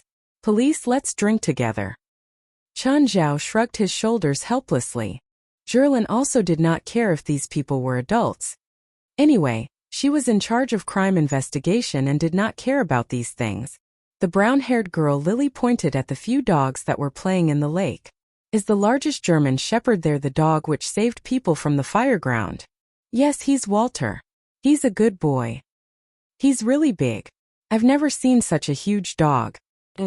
Usually, a German shepherd could only have a shoulder height of 60 centimeters and weight of 45 kilograms at most. However, Walter's shoulder height was over 80 centimeters, and he weighed 65 kilograms. He was almost as heavy as an adult woman. Moreover, this did not seem to be his limit. Since Walter had been converted to a hybrid demon, he had been growing. Recently, his growth had already slowed down, but it had not stopped completely. Chen Zhao was also unsure how big Walter could reach. Even the difference between two humans whose heights were 3 centimeters apart could be easily noticed, not to mention dogs. Walter was indeed very large, especially when he was with Beelzebub and Carrie. German Shepherd was considered as a large dog, but Walter's size at the moment was already extra large. Of course, Walter's weight and shoulder height were still within the range of a normal dog. Does he bite? Nope. I already said. He's a good boy. Can I test him? Famer asked. How do you want to test him? I'll pretend to be drowning. Fine. Famer ran into the lake and then slowly swam away until he was about a few dozen meters away from the shore. Suddenly he felt something drag his feet. Is there a big fish in the lake? He thought. However, before he could think further, he felt something bite his feet. Its bite force was not big, but it kept dragging him down. Shit! Help! Help! The people on the shore all looked at Famer with a smile. Lily pointed at Famer and remarked, his acting is so real. Is he in trouble? Chen Zhao asked, frowning. Stop joking. Famer is the captain of our school's swimming team, and he has taken part in the high school sports competition, where he was the champion in the youth division. Even his warm-up in school every day is 1,000 meters, another young man said. Chen Zhao still felt uneasy. From Famer's behavior, he felt that something might actually have gone wrong. Walter, save him. In the lake, Walter turned his head and saw Famer in the distance. Splash. God, he's so fast. Famer's sinking. He's not joking. Walter, faster. Walter was extremely fast. Chen Zhao's eyelids quivered as he scanned everyone around him. They did not seem to have noticed that Walter's swimming speed was extraordinary. Everyone was fully focused on Famer. At the moment, he had already disappeared from the surface of the pool. Walter dived down suddenly and everyone could feel their heart pound. They finally realized that Famer was really in trouble. Chapter 74. Subordinate Imprint. Finally, Famer floated up and started swimming back with full power. Where's Walter? Why didn't Walter come up? Lily yelled in panic. As soon as she spoke, they saw splashes behind Famer. Walter seemed to be fighting with something. It was a huge catfish that was even bigger than Walter. It was dramatically large. It seemed to be 2 times the size of Walter. Everyone tensed up. Could Walter defeat this catfish in the water? Chen Zhao wasn't doubtful. Walter's combat ability wasn't equal to his size. After a while, the catfish floated up to the surface. Walter started swimming to Famer. After catching up, it pushed against Famer with its head and helped him swim back to land. When everyone saw that man and dog were safe, they let out sighs of relief. Famer, are you okay? I'm all right. Famer nodded. That catfish bit my ankle and dragged me down. Thankfully, Walter saved me. He was still in shock. It had just been a joke. No one expected there would be serious danger. Famer looked down at Walter. He's really powerful. Walter, go get that catfish, Chen Zhao said. We'll have fish tonight. Everyone looked at Walter and then that huge catfish floating on the surface. Are you sure Walter can get it onto land? Of course. Famer, come sit here. I'll give you a checkup. Famer had truly drowned just then. Chen Zhao needed to be sure if he had pulmonary edema. If he did, then he had to go to the hospital. I feel great. There's no problem. Famer patted his chest. If you want to eat that catfish, then listen to me and let me check. Fine. Chen Zhao checked and didn't let him go until he was sure Famer was okay. By then, Walter had dragged the catfish onto land and everyone worked together to drag it over. It took a few young people's entire strength to move the fish. This catfish was honestly too big, especially its mouth. It could completely swallow a child-sized creature. It wouldn't eat an adult human, but its habit was to view anything in the water that's smaller than it or close to it as its target. They were more aggressive than sharks, and in America, there were occasionally cases where children drowned because of catfish.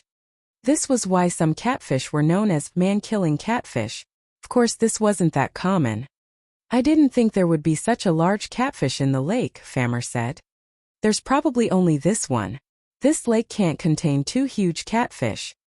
This lake was less than 1 square mile.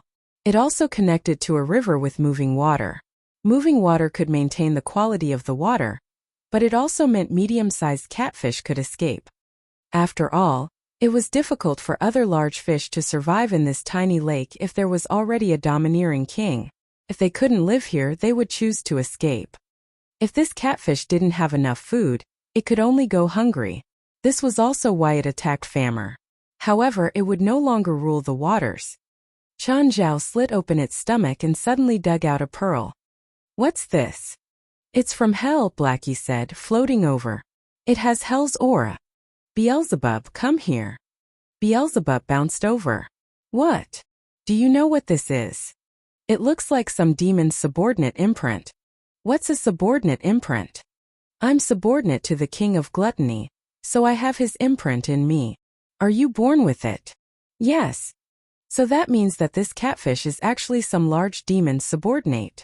It also might have eaten a subordinate and the imprint was left inside its stomach. Is that likely? It's less likely, but it's not impossible. With my current state, it'll definitely eat me if I run into it. That means that some demon had come to the human world, unfortunately fell into the water, and was eaten by this catfish. I don't know. It might be what you said. Oh. Will it be alright if we eat it after it ate a demon? Yeah. What does the subordinate imprint do? If you collect enough, you can summon the superior demon. How many do you need? Not sure. It depends on which demon it is. I'm subordinate to the king of gluttony, so you'll need at least 100 glutton imprints to summon his projection. If it's just a regular subordinate, you only need around 5 imprints. What if I want to summon your demon King Satan? You can't. No one can summon him if he's unwilling. However, if he's willing to reply to you, you can summon him into the human world without any cost. That cool. That cool. Oh, Robio. Phalai walked in, scaring Robio. He crumpled up the newspaper in his hands and tossed it into the trash can. What's up? Robio looked up at Phalai. You've been sitting in the office for an hour. This isn't something a coastal lifeguard should do. You can't save anyone in here. All right. Robio stood up. Phalai didn't follow him out. Instead, she looked suspiciously at the newspaper Robio had tossed. Taking it out and opening it, she saw the huge headline. Firefighting hero? Phalai started reading the article.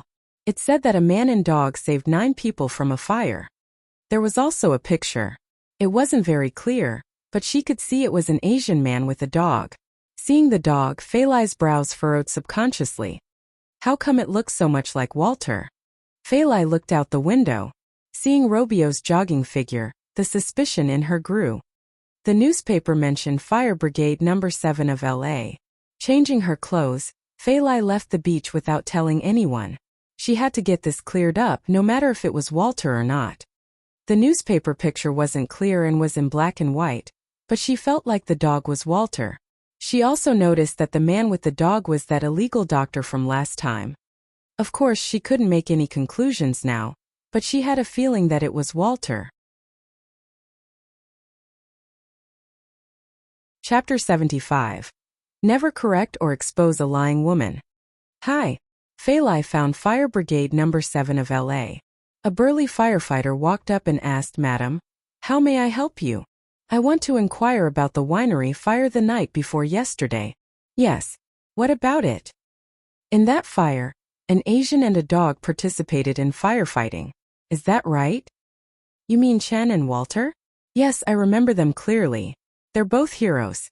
In that incident, my colleagues and I were almost insignificant, but I'm honored to be able to cooperate with them." The firefighter obviously had a great impression of Chen Zhao and Walter. Most firefighters had low salary despite the high risk they had to face. Therefore, people without a sense of justice would not be able to take this job for long. Hence, firefighters were usually very kind towards people of the same kind. Moreover, America is a country that supports individual heroism. To firefighters, charging into a raging fire and saving people was the best definition of individual heroism. Fei Lai's eyes sparkled and her heart almost jumped out of her chest. "Walter. Is that dog also called Walter? Can you tell me where that Asian lives?" "Here. You want to find him? What's your relationship with him?" The firefighter stared at Fei Lai. He did not say anything recklessly, although the beautiful lady before him did not seem like a bad person. However, this involved Chen Zhao's privacy after all. Americans are always very alert about such things. After thinking, Fei Lai bit her lip and said, "That man abandoned me. He left me without saying a thing and I've been looking for him since then. I have to find him and then I'll crack his balls." "Oh, I see. I support your idea very much, but I don't have his number either. You can go to Mountain Town and ask around. He should be living there." "Great. Thank you. He's a hero indeed, but I don't like people who abandon their girlfriends without a word. Then I'll leave now. Bye. Can I have your number, please? We can eat together when you're free. I know a great burger shop," the firefighter said. "Sorry. Before I kick that bastard's balls, I'm not ready for another relationship." "All right. Do you know where Mountain Town is? I can send you there." "That will be amazing if you're free." Fei Lai indeed did not know where Mountain Town was. Los Angeles is huge and there are at least 100 towns around it. It would be best if there was someone to lead Fei Lai. "I'm Kanan. What's your name?" "Fei Lai. I'm from the Coastal Rescue Team," Fei Lai answered. "Oh, so our occupations are kind of the same." "Not quite, although we both save people. You save people from fire while we save people from water." "Fei Lai, do you still like Chan?" "No. According to psychology, the fact that you're still finding your ex for revenge indicates that you still have feelings towards him." "Did you learn psychology?" "No, the negotiator of our fire brigade taught me this." "Then did the negotiator tell you that you should never correct or expose a lying woman?" Oh. In just over half an hour, the two arrived at Mountain Town. "How do we find him?" Fei Lai asked. Kanan scanned around him. "Easy. Find the police." Kanan stopped the car by the roadside and walked to a police car. "Buddy, I want to find a person. He's an Asian who's raised a few dogs. I believe he lives in this town. Do you know where he stays?" "You mean Chan?" "Yes, that's him." Leonardo inspected Kanan and then looked at Fei Lai, who was still in the car behind. "Do you know Chan?" "The lady in my car is his ex-girlfriend. They still have some unsettled business," Kanan said. "He lives in number 13 Banana Street. The haunted house," Leonardo said. "Got it. Thank you and bye." Once Kanan left, Leonardo called Chen Zhao. "Chun, I just met your ex-girlfriend." "What?" Chen Zhao was dumbfounded. "My ex-girlfriend? She should be on the other side of the Pacific Ocean now. Are you sure she's my ex-girlfriend?" "She's a very beautiful red-haired lady. Big tits. You sure you don't know her?" "I know many women, but I can confirm that I don't have a red-haired, big-tit ex-girlfriend. Do you know any lady like that at all? Even if she's not your ex?" "No. Did you tell her my address?" "Yep. I thought that she's really your ex. Looks like I've made some trouble for you. I'll go there now." "Oh, who is it?" "Leonardo, a patrolman in town. I think he's also from your police station." The so-called patrolman was actually just a police in charge of the local area. There was no police station in Mountain Town, So the town was under the police station of another region. A person like Leonard may need to patrol 2 to 3 such towns in a single day. I know that guy, Jerlin said. Why did he call you? A person who claimed to be my ex-girlfriend asked him for my address, and he told her. Your ex? You know that my ex is on the other side of the Pacific Ocean. After I came here, you're the only woman I've had any stable relationship with. Just then someone knocked on the door.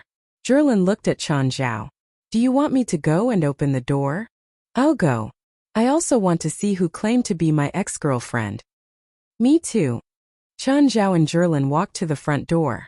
Opening the door, they saw a man and a woman outside. Wait, you're Fei Lai, right? Chan Zhao tried to recall his memories about Fei Lai. Weren't you boyfriend and girlfriend before? Why do you look like you don't really know her? Is it because your current girlfriend is beside you? Kanan asked. Chan Zhao also found Kanan familiar, but he could not remember where he had seen Kanan. Kanan, we've met before. I'm a fireman. Suddenly, Fei Lai leaped towards Chan Zhao fiercely. You thief! Return me my Walter! Return me my Walter! Woof! Just then, Walter charged out in excitement. He had heard Fei Lai's voice. Chan Zhao was totally speechless as it was a really bad timing for Walter to appear. Chapter 76 Walter's Choice. Walter. Fei Lai was overjoyed, but the next moment she grew hesitant.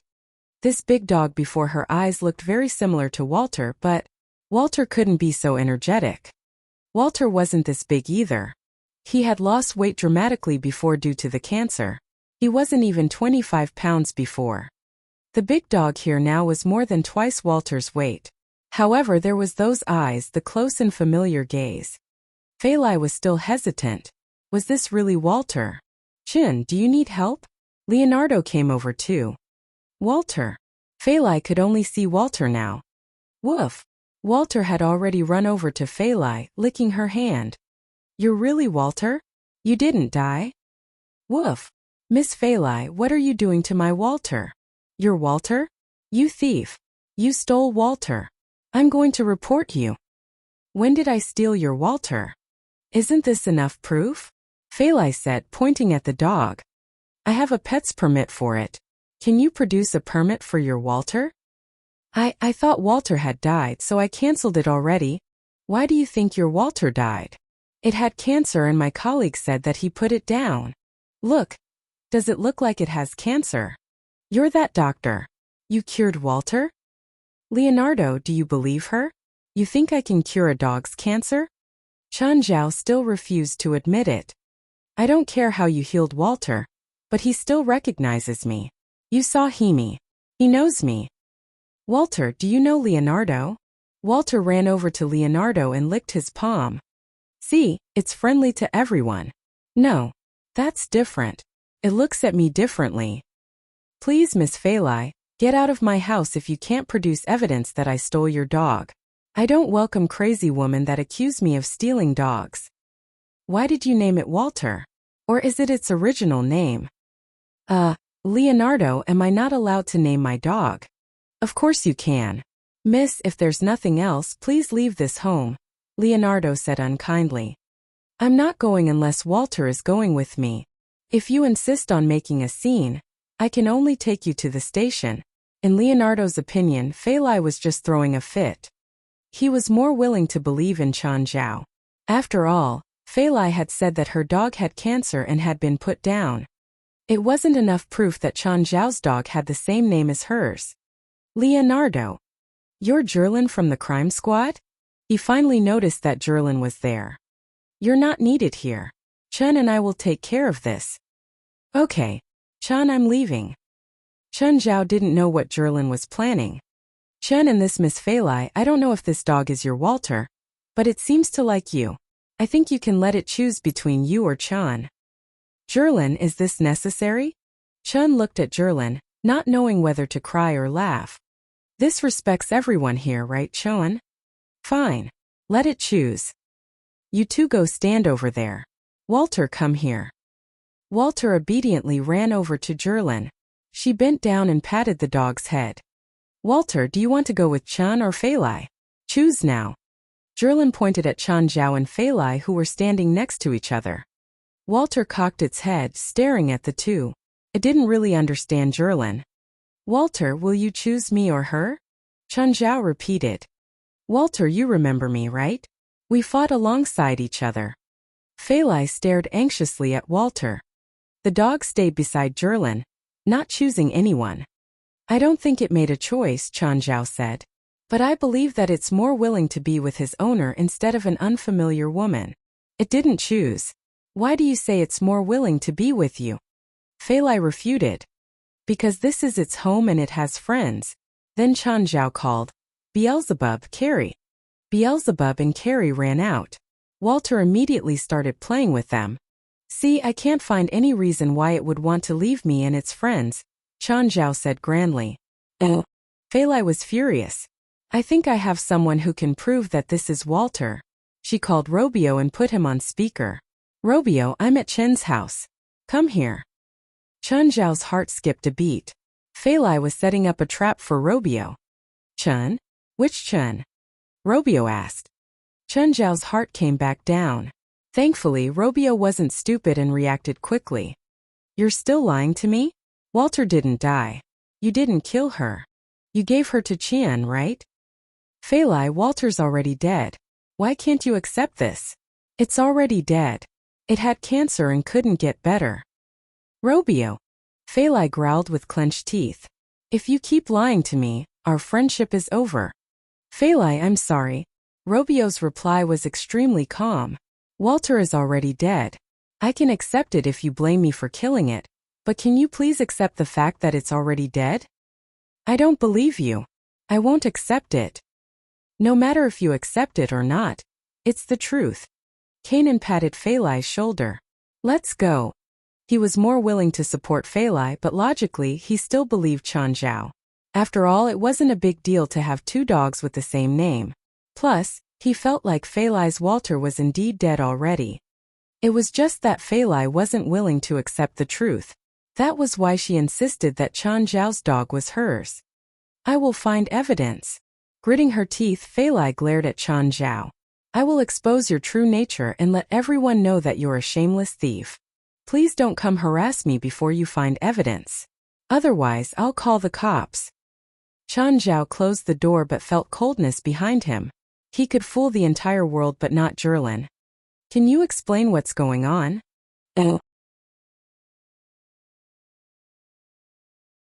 Chapter 77. Back to work.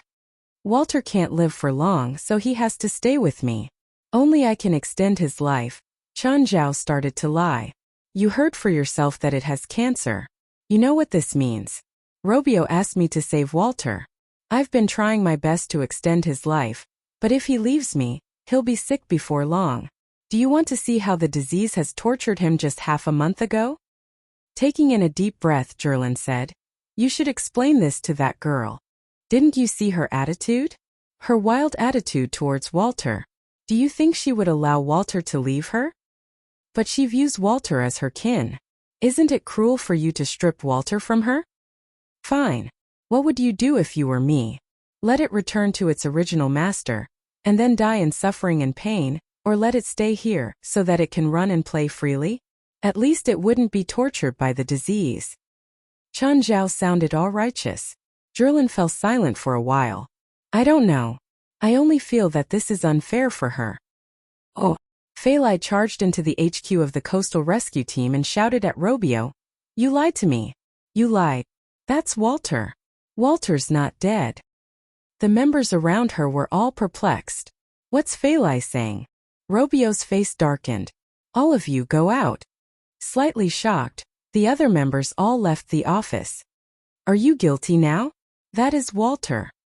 Robio took in a deep breath. Answer me. Do you want Walter to be alive? Of course. I want it to be alive more than anyone else.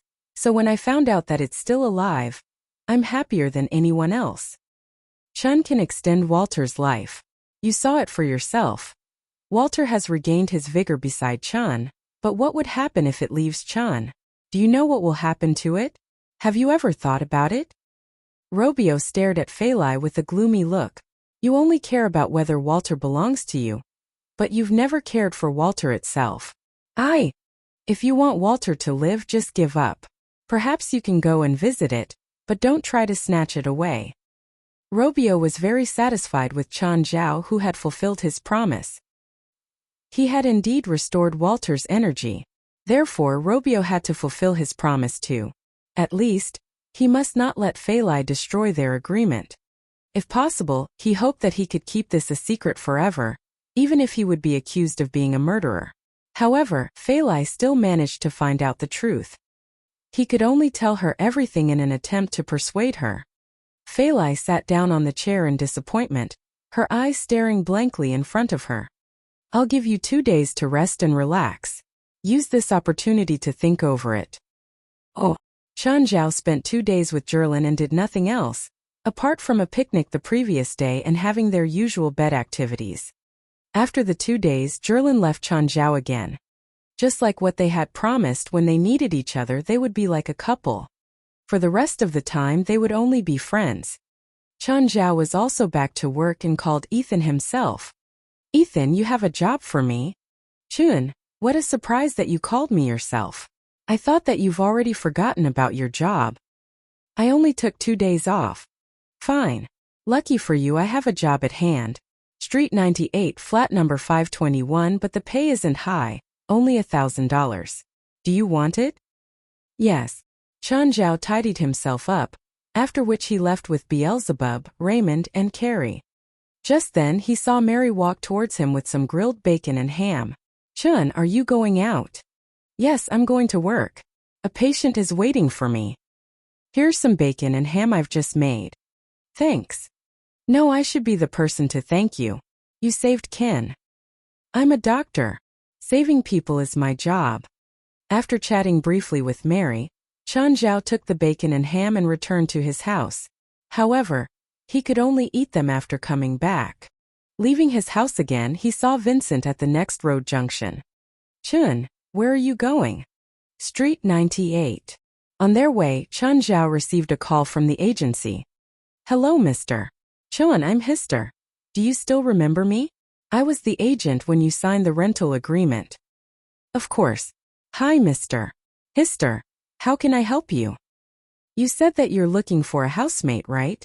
Yes, and I also said that I only want a beautiful female housemate. Of course. A lady told me that she likes your house. Are you willing to share it with her? Do you think she's beautiful? Of course. From my aesthetic judgment, she can very well become a Hollywood star. Is she single? Yes, she said that she lives alone. No problem then. Rent the house to her. Don't you want to come here and see your housemate first? I'll have the chance later anyway. As long as it's a beautiful lady, I wouldn't mind. Oh, Chen, I really envy you. You're always so lucky. This isn't luck. This is the charm of the Eastern people. I don't believe in that. Your housemate hasn't even seen you. Perhaps she just happens to need a housemate. Everyone has his or her own unique aura. And the auras between different people would attract or repel each other too. Come on. You're a doctor, not a spiritualist. Vincent rolled his eyes. Vincent, do you think I should buy a gift for my housemate whom I've never seen? Anything will do as long as you don't give yourself to her. You're just jealous. Yes, I am indeed jealous of you. I should go and learn medicine too. Don't force yourself. Cab driver is a promising job as well. Bastard. We're at Street 98. $88 in total. Do you need me to wait here? Nope. I'll call you if I need you. Usually, Chen Zhao would call a cab himself to go home, unless it was late into the night. The street was filled with condos on both sides. Chen Zhao found the house of his client. He rang the doorbell. After a while, the door opened. A beefy man who was over 1.9 meters tall had opened the door. He was half naked and his muscles were comparable to those of a bodybuilder. His body was filled with sweat and he looked like he had been exercising. I'm a doctor. I was told that I have a patient here. The man made way. Come in.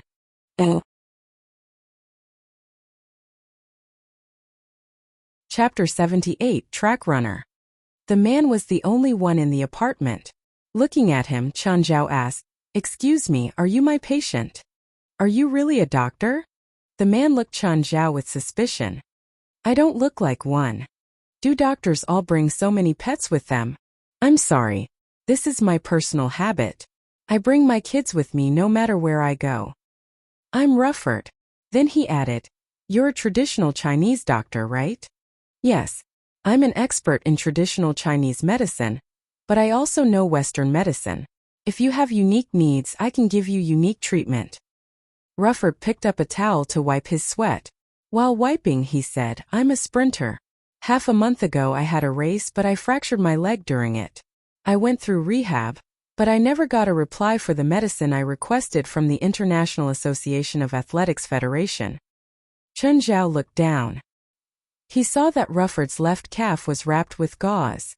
It had obvious swelling. Without the IAF's permission, I don't even dare to use morphine to numb the pain. Chen Zhao nodded. As a doctor, he knew many things. However, since this athlete had gotten hurt during the competition, it shouldn't be hard to get permission to use medicine, right? Recently, a few well-known American athletes were discovered to be using steroids, so the IAAF suddenly became strict toward American athletes. When the club's doctor diagnosed me, he told me it's just a slight fracture and I don't need painkillers. Chen Zhao walked over. "Can I check your injury?" Rutherford nodded, so Chen Zhao sat onto the ground and undid the gauze. His calf had swollen at least 30% larger than usual. There was heavy blood stasis at the injury. Chen Zhao squeezed the area. "Does it hurt?" "Yes." "How long has it been? What kind of treatment did you go through?" "It's been 15 days. The club's doctor gave me bone reduction treatment and some medicine for circulation. But since I don't have the paperwork for special medicine, he couldn't prescribe many things." Chen Zhao furrowed his brows. "Does the doctor hate you?" Taken aback, Rutherford looked at Chen Zhao in confusion. "What do you mean?" "Your fibula is broken. If you don't treat it in time, you might not be able to walk regularly, let alone continue your athletic career. This isn't a fracture. Your problem is more serious than what you said." "What? Broken?" Rutherford was shocked. "It's that bad?" "Yes. Right now, you shouldn't be thinking about getting permission from the IAAF to use medication. You have to get surgery as soon as possible so there aren't any lasting effects, but you've already delayed it for half a month. You've done intense exercise this past half month too, right? Your condition is looking bad now." "Then what should I do?" "Hurry to the hospital," Chen Zhao said. "I can't help you. All I can do is give you advice." "If I go to the hospital, how long will it take before I can start competing again?" "You'll need at least half a year of rehab." "No, that's impossible. I have to participate in the Star Invitational. Do you know how important it is to me? That's the Star Invitational. For an athlete like me, it might be the time that I shine the brightest. I can't miss it." Rutherford grew agitated. He grabbed onto Chen Zhao's shoulder. "Please help me. I'm sorry. I'm powerless against your injury. Go to the hospital. If you keep dragging it out, you won't be able to save your legs." Chen Zhao sighed. Rutherford had obviously been scammed by the team's doctor. Anyone who could be the doctor of an athletic team would obviously know the difference between a fracture and broken bone. Going to the hospital for a surgery was Rutherford's only choice now. "Go to the hospital if you want to continue your career." Do you have a way to suppress my injury?" "Stop kidding around. You have a broken bone." "There's no way I can suppress it. What you need is treatment and rehab." Chen Zhao left. Rutherford was a very insistent athlete. He didn't know if Rutherford would listen to his advice. However, Chen Zhao wished he would. As an illegal doctor, Chen Zhao wished he could make as much money as possible. But as a doctor, he still had his own professionalism and bottom line. He hoped that all of his patients would have the correct treatment and best result. If Rutherford hadn't been harmed by his doctor, then he would at least be able to get treated in time. He wouldn't have needed half a year of rehab. He would have been able to be up and running in less than a month. However, he delayed it for half a month, making his injury worse. Rutherford wasn't a superstar athlete yet. He wasn't famous, so he'd probably been invited to the Star Invitational because he'd had good results in recent competitions. Most track athletes could only dream about attending a Star Invitational. If they could have a good result there, they would have a higher rank internationally. Not only that, they may have a chance to attend the IAAF Golden League. That was the highest stage for a track athlete. Every industry has its good and bad, but most people only saw the good side. Athletes like Rutherford had a bit of fame but were still far from being a celebrity. Instead of going home, Chan Zhao went to Ethan's. How was it? Did you solve the patient's problem? No. Chan Zhao shook his head. He needs the hospital. Even you can't solve it? Is the problem serious? No, he was just harmed by someone and delayed the treatment period. So you didn't make a single cent for me and still came to get free lunch. Don't make me sound that bad. I didn't make a single cent either, and I had to pay for transportation too. If you won't give me lunch, then reimburse my transportation. Just then Ethan's phone rang. He put it down less than 20 seconds later. Chun, seems like you can't eat lunch anymore. Remember your first client? Yeah. Super annoying patient. Yes. He needs help. What's the price? $3,000. I'll go after lunch. No, he's in a hurry. Fine. Leave a hamburger for me. $1. If you reject my request, I'll reject this patient and you'll lose $600. You stingy asshole. Oh. Chapter 79, Treating a Pervert and Treated as a Pervert. Chan Zhao could still vividly recall that impotent bastard. Chan Zhao entered Dell's manor again, which was still in debauch. On his way in, he received occasional winks from sexy and bold girls. Sura walked to Chan Zhao to welcome him. Chun, you're finally here. Where's Dell? What happened to him again? I don't care about that idiot. How about we have a drink instead? Sura was only wearing a black bra on top and she was holding a glass of wine. Let me see Dell first. To Chan Zhao, Dell and Sura were just a promiscuous couple. Sura still brought Chan Zhao into the villa, when he saw Dell facing the wall fully naked. On the wall there was also a poster of a female star. Chan Zhao rubbed his forehead. Dell, I'm here. How may I help you? I'm stuck. Chan Zhao walked to Dell's side and saw Dell's rod stuck in the wall. Looking at the female star poster on the wall, Chan Zhao could roughly tell what had happened. Chan Zhao had seen people with various tastes before, even many who liked bestiality. However, he had never seen a person who could face a poster and get himself stuck in the wall. Mr. Dell, how long have you been stuck? About an hour. Can you be faster? Actually, I've stuck for 3 hours already. 3 hours. Chan Zhao was astonished by the number. Ignoring those so-called world records, 99% of the men in the world could not maintain an erection for 3 hours, including Chan Zhao. Was Dell really gifted? Chan Zhao doubted this. He could tell that Dell was weak based on their last checkup. It would be difficult for him to even maintain it for half an hour, let alone 3 hours. I write some medicine. Fine. $3,000 please. Given that our previous session wasn't great, I've decided that I'll take my pay first, Chan Zhao said emotionlessly. Please. Chan Zhao was not in a hurry at all. Sura, can you get me some food? Sura was not concerned about Dell's situation at all. In fact, their relationship was very similar to the one between Chan Zhao and Zherlin. Sura would only gloat over Dell's foolish action. Fine. Sura, give him 3,000. Quick. Chun, here you are. Count it. Give me that poster too. By the way, what's the female star on the poster called? Dell had ants in his pants at the moment. Suddenly, however, he felt some coldness on his feet. Lowering his head, he saw a huge snake climbing up his leg. Ah! Dell immediately stepped back in shock. Is it that scary?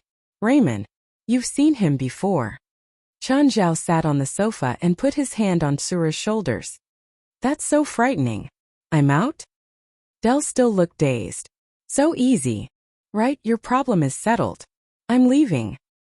Are you leaving so soon? Chun, stay here. I'll call a few more women and Sura as well. Let's play together. Forget it. Chun Zhao shook his head. He really did not dare to touch the women here. Although he had gone for Rasva's erotic party before, those women had been carefully selected and perhaps even been medically examined. Even so, Chun Zhao had still chosen to wear condoms. On the other hand, Chun Zhao really did not know what diseases the women here had. Chun Zhao did not want to get infected for no reason. Most STIs were not fatal, but they would greatly affect Chun Zhao's health. They were troublesome to treat and, more importantly, they would hinder Chun Zhao's work.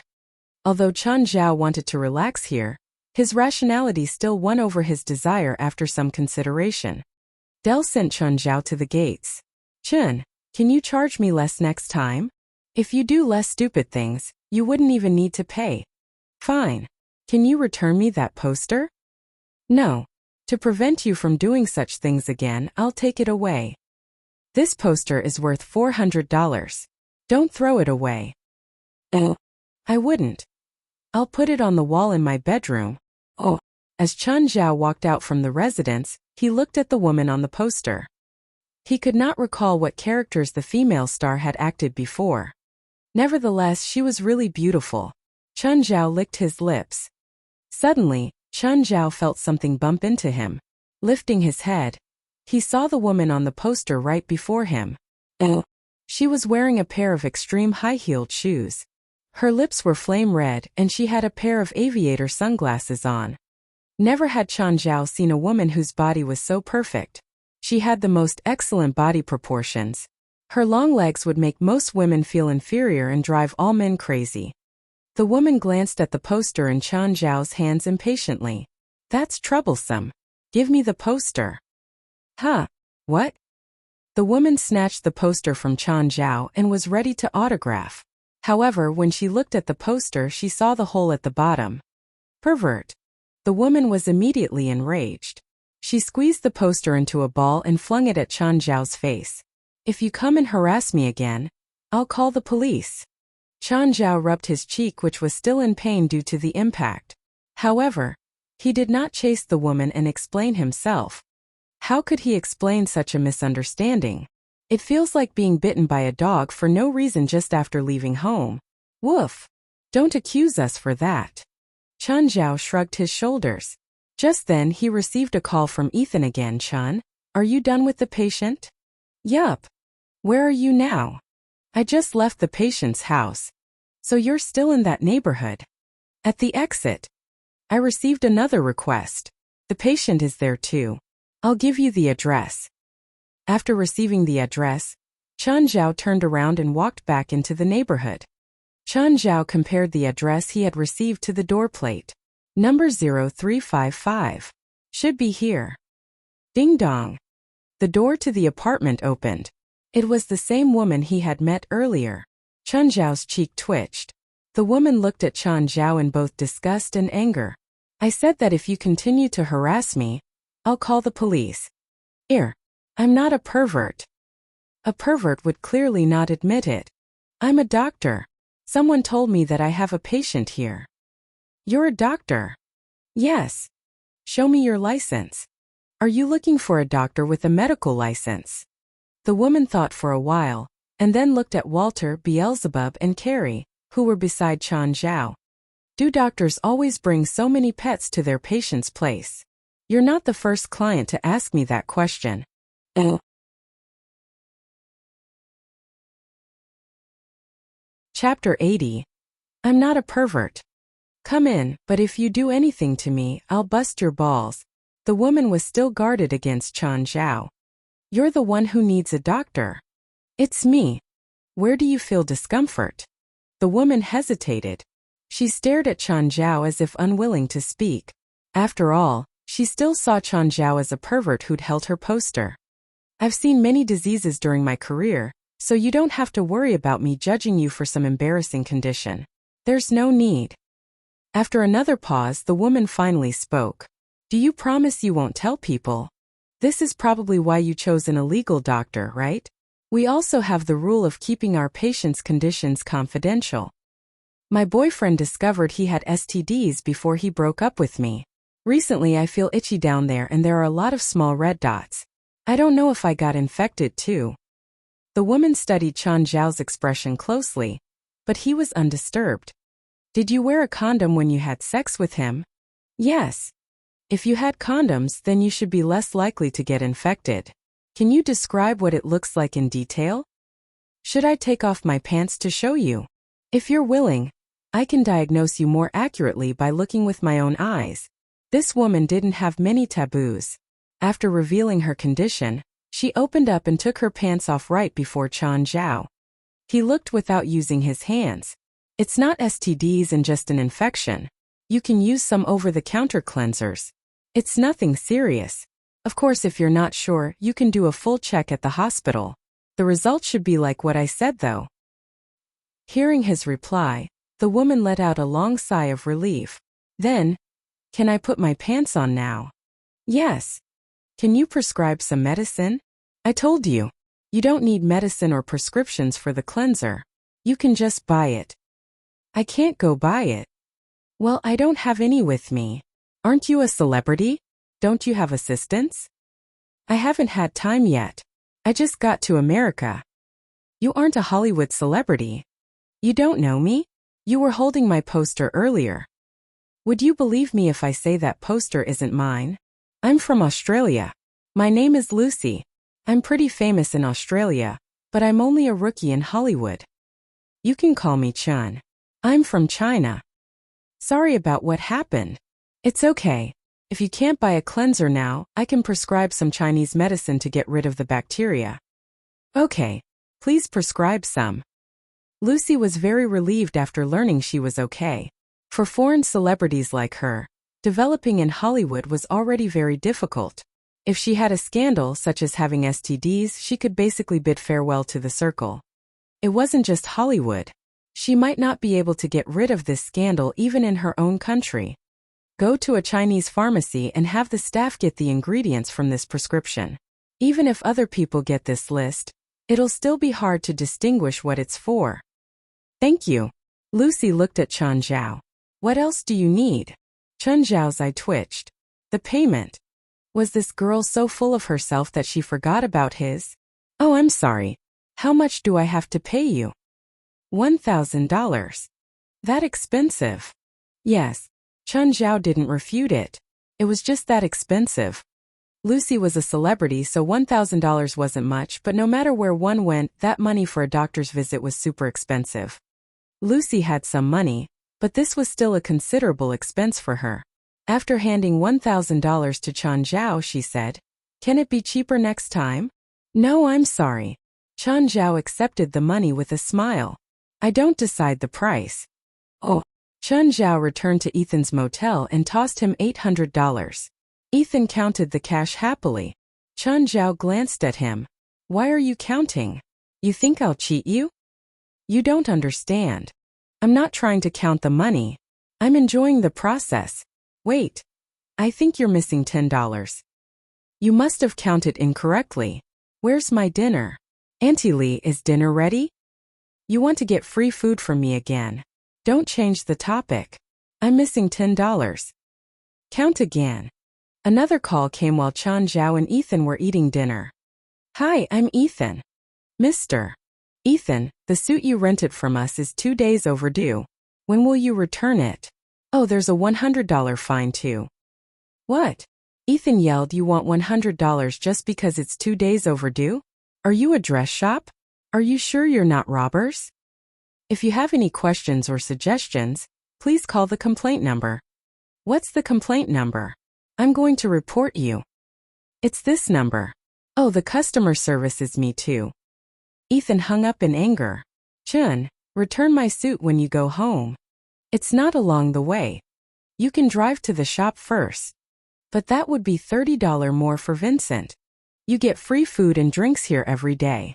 You've eaten at least $100 and you're still shameless enough to get hung up over $30? "Yes, I'm shameless." In the end, Chen Zhao still took the suit and went out of his way to the shop. When he got there, he brought the suit in. "Hey beauty, we meet again. You're the one returning it? Where's that perverted fatty? He doesn't want to hear you judging him like that, so he had me return it." Chen Zhao glanced in the store. "Where's Chris? Is she not working today?" She quit. She quit. Yeah, yesterday. I felt like she was strange. When she looked at me, she was like a poisonous snake. You might think I'm joking, but I really feel like Chris turned into something scary. Chun Zhao furrowed his brows. If there's nothing else, I'll get going. Bye. Bye. Call me when you're free. I like boys like you. Chun Zhao walked out with a heavy heart. He still remembered how lost and panicked Chris had been. Did she run into trouble?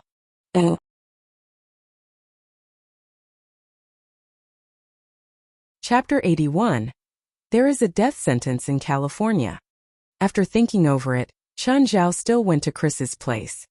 They were not friends on the spiritual level or the physical level, but it was the first time Chun Zhao had rejected a woman who had asked to sleep with him. Firstly, Chris had a boyfriend with whom she was already engaged. Chun Zhao did not want to destroy their relationship. Even if everything could be kept a secret, it would still make him feel uneasy. Moreover, Chris was somewhat emotionally unstable at that point. She did not necessarily want to sleep with Chun Zhao.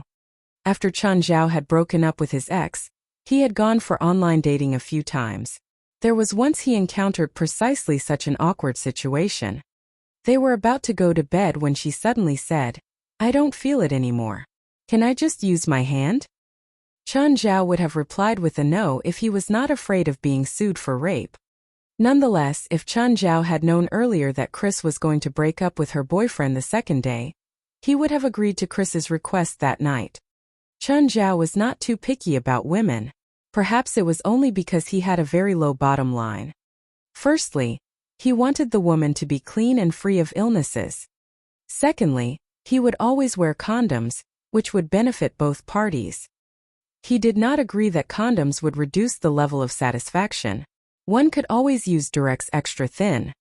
Chun Zhao also did not have any requirements for age. For example, he had accepted Zola, who was well over 40. Zola had maintained a good shape. Although she usually looked dignified and virtuous, she was much better than ordinary girls in bed. Moreover, she knew how to adore her bedmate and was willing to cooperate with any posture. Of course, the most important thing was that Chun Zhao did not dislike her. In the cab, Chun Zhao kept thinking about this and that. Since Chris had already broken up with her boyfriend, Chun Zhao might be able to have some exchange with her. Anyway, Chun Zhao had never planned to have a proper relationship or thought of marriage and having children. Chun Zhao walked to Chris's door and knocked. "Chris, are you there?" Only a long silence awaited Chun Zhao. He took 2 steps back and looked into the house through the windows. The lights were off. It was already past 7 p.m. Since the lights were off, Chun Zhao guessed that Chris was not at home. "Are you Chris's friend?" Chun Zhao turned his head around and saw a middle-aged man. "Are you Chris's relative?" "I'm her neighbor. I live in the next-door house," the middle-aged man said, pointing at the house beside. "Hi, I'm Chris's friend. Do you know where she is?" "I saw her come back past 5 p.m. and she didn't go out, so she should still be at home," the middle-aged man said. "She's home." "Yup, but I think she's in a bad mood." "Is it?" "Yes. She just went to her boyfriend's funeral." "Huh. I heard that she broke up with her boyfriend. Is her boyfriend dead?" "That's right. He jumped off the roof of a tall building." "Is Chris going to do something stupid?" Chun Zhao said worriedly as he looked at the dark room. "Should we enter through the windows?" "I think that we should call the police," Chun Zhao replied. Suddenly, however, the middle-aged man took out a gun and pointed at Chun Zhao. It was already dark and there was no one around, so the middle-aged man was not worried that he would be noticed. "What are you doing?" "Nothing. You only came at the wrong time," the middle-aged man said. However, the next moment, Walter leaped towards the middle-aged man and bit his wrist. Bang! Luckily, Chun Zhao managed to dodge the bullet. It was really a close one. Unlike most movies, there would be more than just a bullet hole on him if he was hit at such a close range. In fact, being shot at such a close range would very likely damage his limbs and muscles severely. The middle-aged man was no match for Walter at all.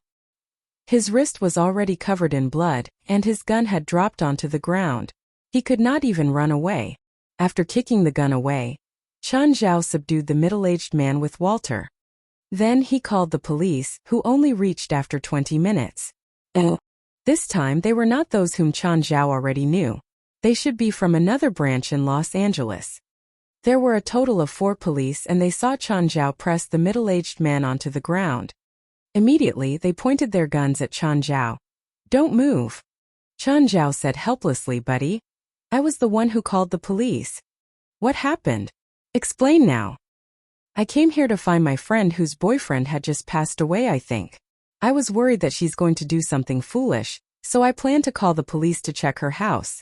Then this man pointed his gun at me, after which he was bitten by my dog. So I managed to subdue him and call you." "Walter, bring them the gun." Walter picked up the gun from the ground and dropped it near the police. A police walked up and handcuffed the middle-aged man. Then they sent the man onto the police car. "You need to come to the police station with us too. Buddy, can you go in and check on my friend? I'm worried that something has happened to her." "Spike, there's signs of intrusion here." A police discovered that one of the windows was broken. It was just enough for a person outside to stick his hand in and open the door. "Go in and check the house." The police bumped the door open directly and then turned on the lights. They checked every corner of the house but there was nobody. "Are you sure your friend's at home?" "I don't know. That man said that she came back and didn't leave." Unable to find Chris, Chen Zhao could only follow the police back to the station. A police made a written report for Chen Zhao, but he still could not leave. After another 2 hours of boring waiting, a police finally walked in. "You can leave now. Buddy, can you tell me what had happened?" "He's a pervert. We saved a girl from his house and discovered the clothes of at least 10 girls. According to his statements, he originally intended to enter your friend's house at night, just like how he had managed to get his other prey. However, your arrival made him feel that he can accuse you. As long as you enter your friend's house, leave your fingerprints, and then he kills you, he could create false evidence to suggest that you fled to escape punishment. However, you chose to call the police, so he could only point his gun at you in an attempt to force you into the room." "So you're saying he's killed over 10 girls?" "Yes, so you've done us a great favor. There's the death sentence in California, right?" "That's my thought as well. I promise you that pervert is dead for sure." The police patted Chen Zhao's shoulder. "Thank you for helping us to solve a major problem. By the way, do you have news about my friend?" "Not for now, but I will take note of it for you. Leave your number here. If we receive any news, we'll inform you. Of course, if you discover anything, you can tell us too." "Sure."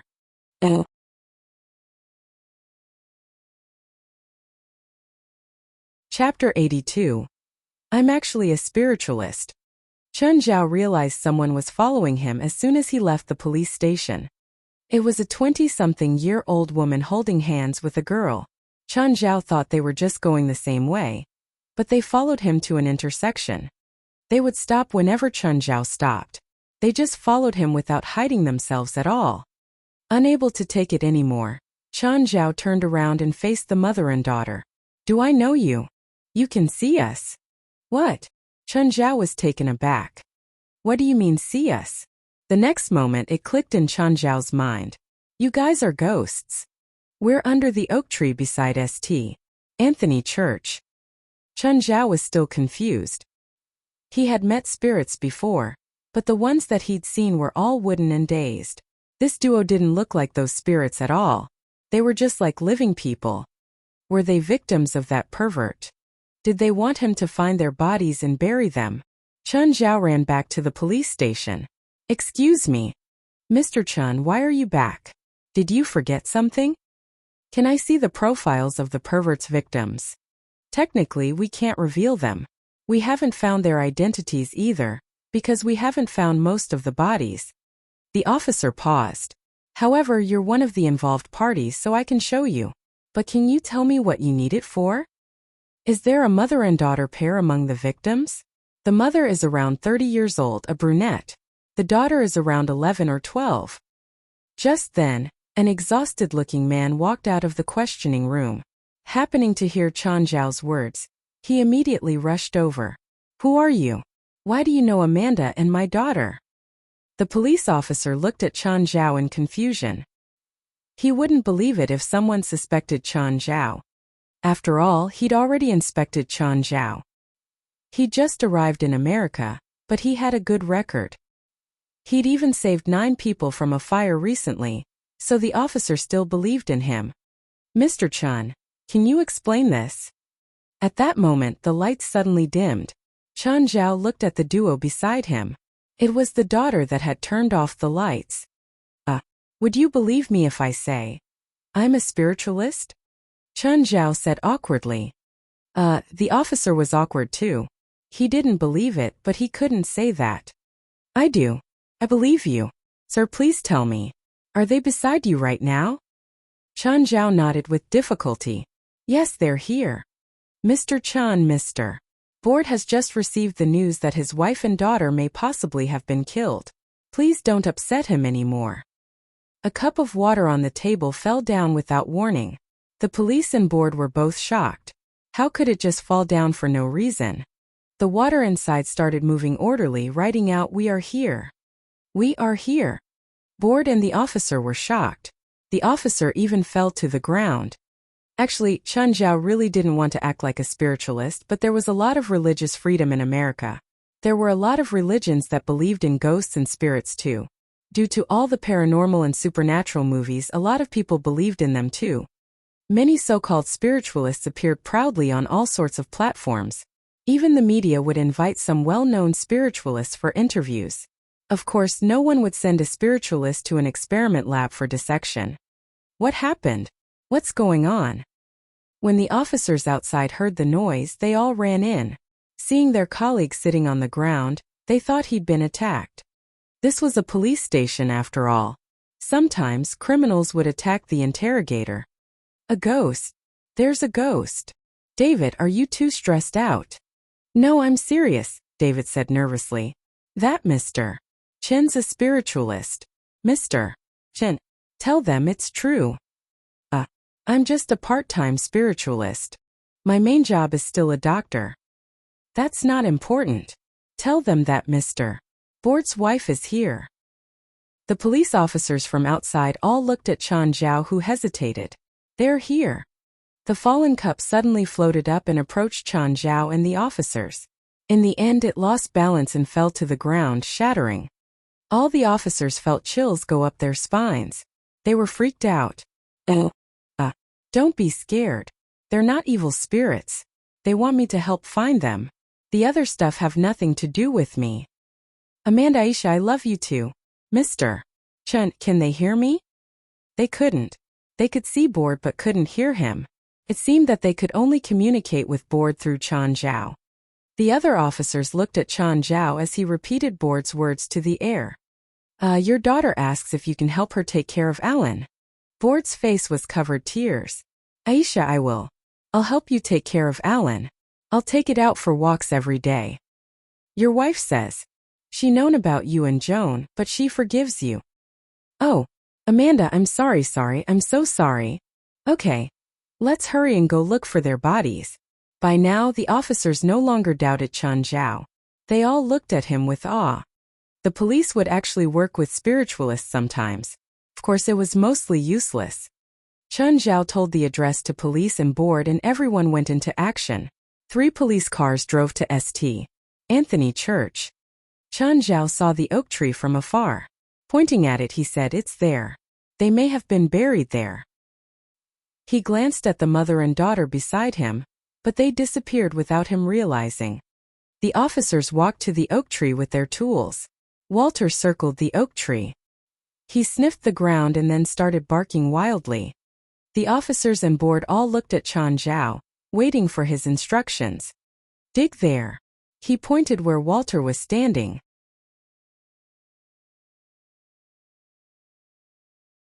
Chapter 83, Trials of Life and Death. Together, the few police dug 1 meter into the ground. Just then, one of the shovels hit something with a bang. There's a box below. Lift it up. The police lifted the box out of the hole. Opening the box, they actually saw a mother and a daughter inside. They were both naked and had some wounds on their bodies. Chen Zhao was also astonished. Wait, they're not dead. What? David, call the ambulance. Walter, get me my toolbox.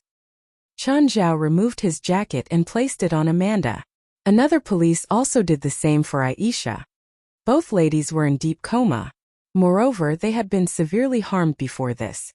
Nobody had any idea how long they had been buried. Although the box was quite big, it would probably only contain a few hours of air. It was hard to believe that they had pulled through. Chen Zhao had to perform first aid on them immediately. There was no time to waste. All of you stand back. They're in suspended animation now, which is extremely dangerous. Mr. Board, you two. The police and board could not help either, so they took a few steps back. As Chen Zhao fed the pair some medicine made from perfect crystal powder, he lifted his head and asked, "When will the ambulance arrive?" The sky was already very dark at the moment. The police was lighting the place up with their flashlights, but their vision was still affected. About 15 minutes. As long as they were not dead yet, Chen Zhao was confident that he could save them. However, he could only save their lives and could not do anything about their psychological trauma. Chen Zhao was very familiar with one of the paramedics on the ambulance. It was Four. "It's you. Mr. Chen, do you know each other?" David asked curiously. "Kind of. We're both doctors after all." "Miss Four, why are you looking at me like this? Now's not the time to be distracted. The lives of these two ladies still depend on you." "Since you're here, I believe that they'll be fine," Four said. "Thank you for the compliment. Buddy, if there's nothing else for me, I'll take my leave now." "Mr. Chen, let me send you home," David invited.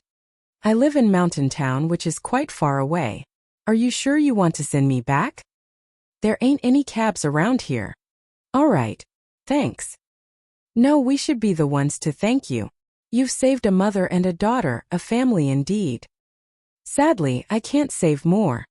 Mr. Chen." "Call me Chen." "Chen, since the mother and the daughter aren't dead, why can you see their souls?" "I have no clue. I'm only an amateur spiritualist.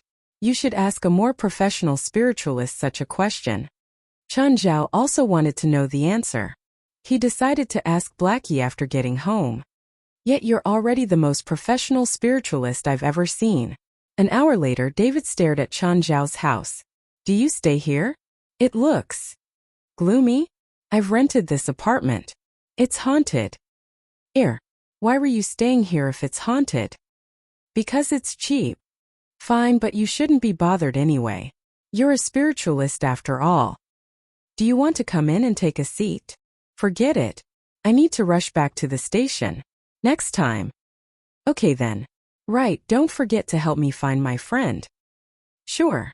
If I receive any news, you'll be the first person to know it." "Oh, doctor, how's my wife and daughter? How are they now?" "Their vital signs are both very stable and they're not in danger. However, your daughter has suffered from cerebral hypoxia and she might." "She might what?" "She might suffer brain injury. She might remain in coma for an extended period of time, and her intelligence might also be affected." "No. No way. Dr. Aisha is only 12. Please help her. These are only the worst possibilities. If she really remains in coma or suffers permanent brain damage due to this, there's almost no way the current medical technology can heal her. It doesn't matter how much it costs. Please save my daughter." "I can't. But maybe that person can," For said, looking at Board. "That person? Who? Where's the person?" "The Asian who's been with you earlier. His name is Chun, no?" "Can he?" "Yes. Go and plead him. If he wants, perhaps he can heal your daughter." "Can he really? You don't have any other choices now, do you?" "I'll go and find him. By the way, don't tell him that I've told you this." "Why?" "There's some resentment between the two of us. If he finds out that I'm the one who told you this, he might reject you. Get it?" "Okay, I got it. Thank you, doctor." Oh. At the moment, Chen Zhao was in Blackie's castle. Whenever Blackie was home, he would be in the laboratory with Chen Zhao.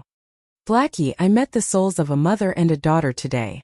They were not dead, but their souls appeared before me. Why did it happen?" "They're living souls. They appear after losing consciousness, but there are many reasons they can appear. strong personal will or obsession with living or fear of death or unfulfilled wishes. Oh yeah, that girl's soul can perform some unbelievable actions. She can move physical objects. Oh, that's a soul with spiritual talents. Spiritual talents? Spiritualist? Yes, you're considered as a spiritualist too. Me? Kind of. What do you mean by kind of? Spiritualists can only communicate with souls. They can't speak with demons. In fact, they can't even see me, but you can order demons at your will. Seems like I'm stronger. A spiritualist will only awaken after experiencing trials of life and death. That girl has already started to awaken and pass death trial, but she still has to face life trial now. What do you mean? Her death trial is the injury that she suffered earlier. However, because of your intervention, she's passed her death trial and what follows is life trial.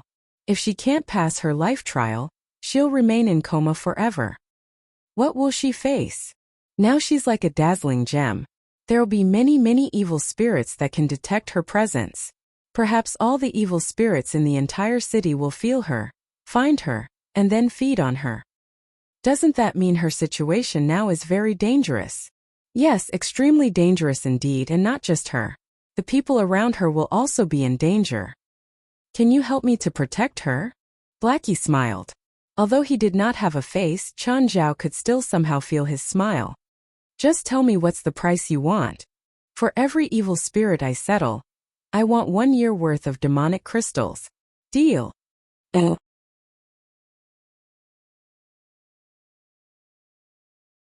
Chapter 84. The man who held a gun to Chan Zhao's head. Hi, David. A woman walked into the office. David was reading the case and looked up at the incomer. You're Miss Sienna. David stood up immediately. Hello. How can I help you today? Your team leader called me here. He went out and won't be back until noon. I'll call him now. Sienna was the consultant for the LA West City branch. She was also a true spiritualist. David hadn't worked with Sienna before, but he'd heard his team leader mention her before. Apparently, Sienna could communicate with the dead. This reminded David of Chan Zhao. He wondered if Sienna or Chan was more powerful. Miss Sienna, you're a spiritualist, right? Sienna chuckled without answering David's question. This wasn't a secret in the station anymore. But she'd never communicated with the dead before any officer. The reason was that not everyone was willing to believe that there were spirits in this world. Plus, she couldn't make the spirits appear before everyone. Even people from the stations that she worked with said behind her back that she was just pretending. Miss Sienna, are spirits like us living folks? She looked at David. Do you believe there are spirits on this world? Yes, and I believe that you spiritualists can see them and talk to them. Another spiritualist came to our station yesterday. He says he's just a part-time spiritualist, but he can talk to them. Ha! You believe him just because he says he's one? Sienna scoffed. She'd met a lot of people in her field, but most were fakes. These people acted mysteriously all day and even talked professionally on TV shows, but to Sienna they were all fakes. Of course, Sienna couldn't prove that they were liars. It was just like how she couldn't prove that she wasn't a liar. It's true. My colleagues and I saw a cup fly before us. He even helped us save a mother and daughter. Oh, the souls that he saw were the mother and daughter pair? Sienna asked immediately, surprised. Yes. Their spirits went to find him and asked him to save them. Now the mom is awake, but she doesn't seem to remember her soul coming out. Her daughter is still in a coma though. The doctor said that she has brain hypoxia and might be in a coma forever. Sienna furrowed her brows. Which hospital is the girl in now? Why? What's wrong? Tell me what hospital she's in now, Sienna pressed on. David told her the hospital. I'm going. Tell your team leader that I have an emergency. Sienna left without even looking back. David ran after her. Miss Sienna, can you tell me what's wrong? That girl is in danger. What? Is someone trying to hurt her? David was frightened. There weren't any police protecting her there. Not a person, Sienna said. It's useless talking to you. The police can't help. Miss Sienna, we saved that girl. It's our duty to protect her. Please tell me who's trying to hurt her. It's no use. Sienna walked out of the station, but David was still behind her. Miss Sienna, we can definitely protect her. Please tell me what we should do. You can't do anything. You'll just add to the mess. We can request for stronger reinforcement. LA has an anti-terrorist department. This isn't what humans can defeat. Evil spirits are threatening that girl's life, you understand? To those evil spirits, she's like a delicious piece of cake. Whatever. You won't believe me. David stood frozen in his spot.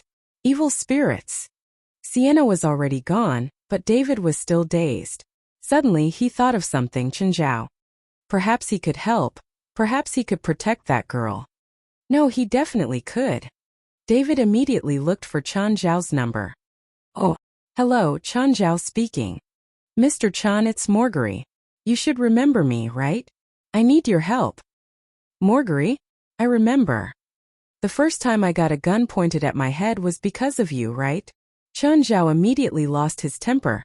Seriously. He'd almost pissed his pants that time. They were talking through the phone now, so Chen Zhao vented out all his anger. Mr. Chen, I'm sorry about that time.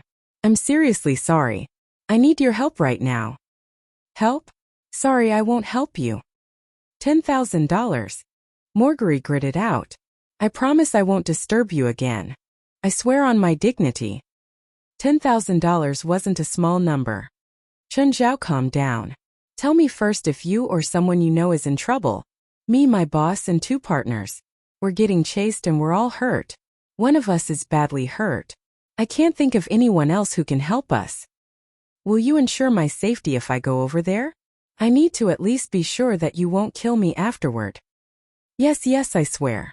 I swear on my life. Fine. Tell me where I need to go. Chen Zhao opened his curtains and looked outside. Indeed, there was a car parked on the road. He walked out with Beelzebub in his toolkit. After getting into the car, he saw that Marguerite's abdomen was dyed red and his forehead was covered in cold sweat. Mr. Chen, I promise you'll be safe, but before this, can you turn off your phone? I trust you, but I hope no one will find us through you.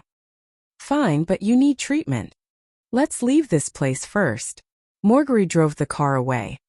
Let me check your injury first. Chen Zhao opened Marguerite's shirt. Okay, the bullet didn't stay in your body. It went through your right abdomen and you have pretty heavy blood loss. Drink this and I'll stitch you up. Chen Zhao handed a thin demonic crystal potion to Marguerite. Bear the pain and don't drive us into a ditch. Marguerite drove while enduring the immense pain. Chen, if this happens again, can you please bring some anesthetics? Not everyone can take this pain. Nope. I don't have a license. I can't get anesthetics. I have connections, Marguerite said. Tell me what happened. Why are you getting chased? Are you sure you want to know? Whatever. Pretend I didn't ask. It's not much. After all, we're not a secret in either the legal or illegal world. Our team has a police mole and he betrayed us. The FBI ruined our business and our enemies started chasing us. You can't even protect yourself and you can still get me controlled drugs. 2 different things. You really have connections to get me some medicine? To be honest, Chen Zhao did need it. The problem with being an illegal doctor was that medicine was hard to get. He couldn't get things like analgesics and anesthetics without a legit prescription at all. He really needed these things right now, which was why he asked Marguerite. Of course, but it's different from the market price.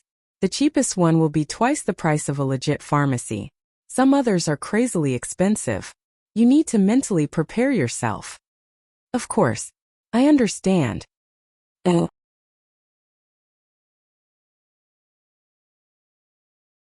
Chapter 85. Baldness requires timely treatment.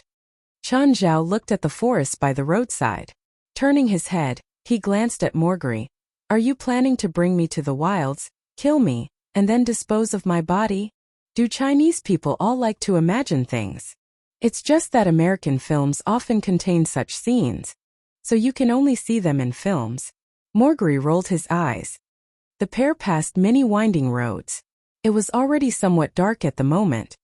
Suddenly the car came to a stop. We've reached? Chen Zhao asked. No. We have to walk from here. Don't tell me your place is in the woods. Yup. We can only hide in here now. Are you sure you have enough cash to pay me later? People like us always have a few strongholds ready in advance. These strongholds have enough resources and cash to be used precisely in such situations. They walked for over 10 minutes. The forest was rather hot and stuffy, so Chen Zhao was already panting. Do you want me to carry your toolbox for you? Nope. The one inside doesn't like other people to go near him. The one inside. Chen Zhao opened the toolbox and Raymond climbed out.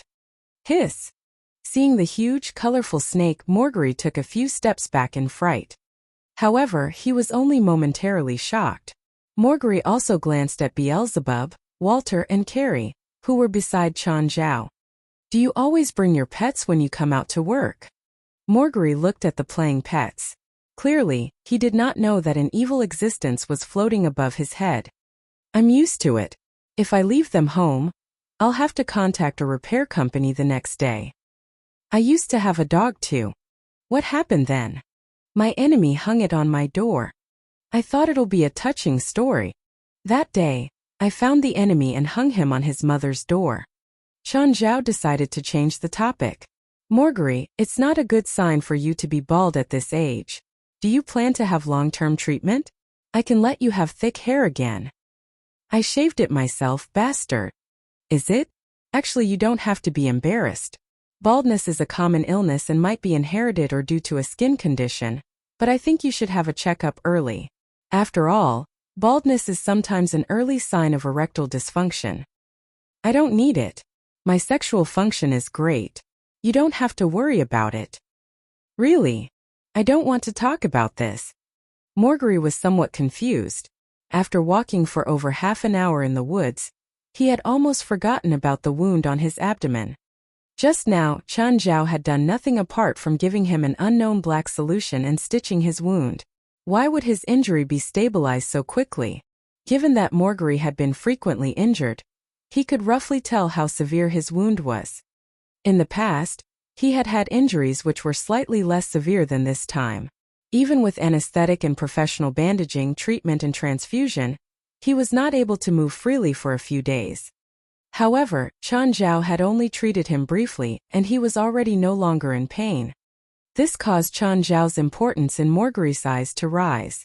Sometimes, a good doctor was equivalent to an extra life for people like Morgari. It's right in front. We're almost there. Soon, a small lit house appeared before them from the trees. The house looks quite old. It used to be the property of a hunter. It's been here for around 70 or 80 years. Are you sure nobody will find this place? Whatever. As long as our enemies can't find this place. Knock knock. Morgari knocked on the door with a special rhythm.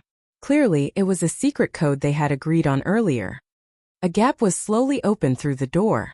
The person inside looked outside before opening the door fully. Chen Zhao saw a dispirited man with messy hair who was about 30 years old. His face was bruised and bloodstain could be seen around the left opening of his pants. Is he the doctor? Yes. Chen Zhao entered the room. There were two more people inside, one of whom he already knew.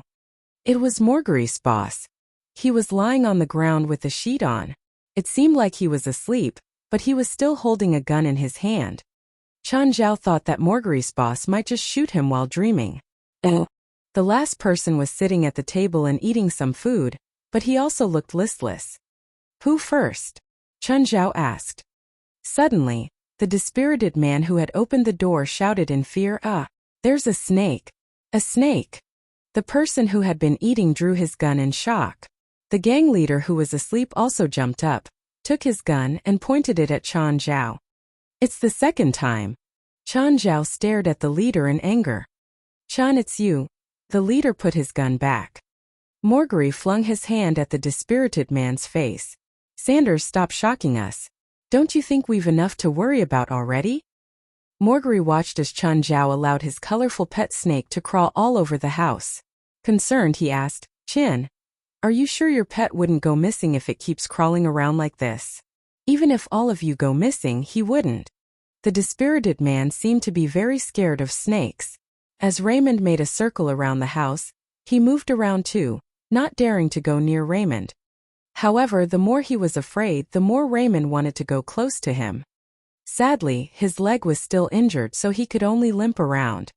Enough, Raymond, stop scaring him. Everyone realized that the snake was actually obedient. He stopped harassing the dispirited man and crawled near the fireplace, after which he coiled up.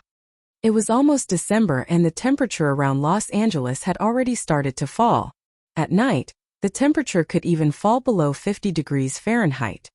Chen Zhao looked at the leader. You want to go first? No, my injuries aren't severe. Nesta, you first. The man who had been eating by the table walked to Chen Zhao. He looked somewhat cold and he had been silent all the time. Chen Zhao looked at Nesta. Where's your injuries?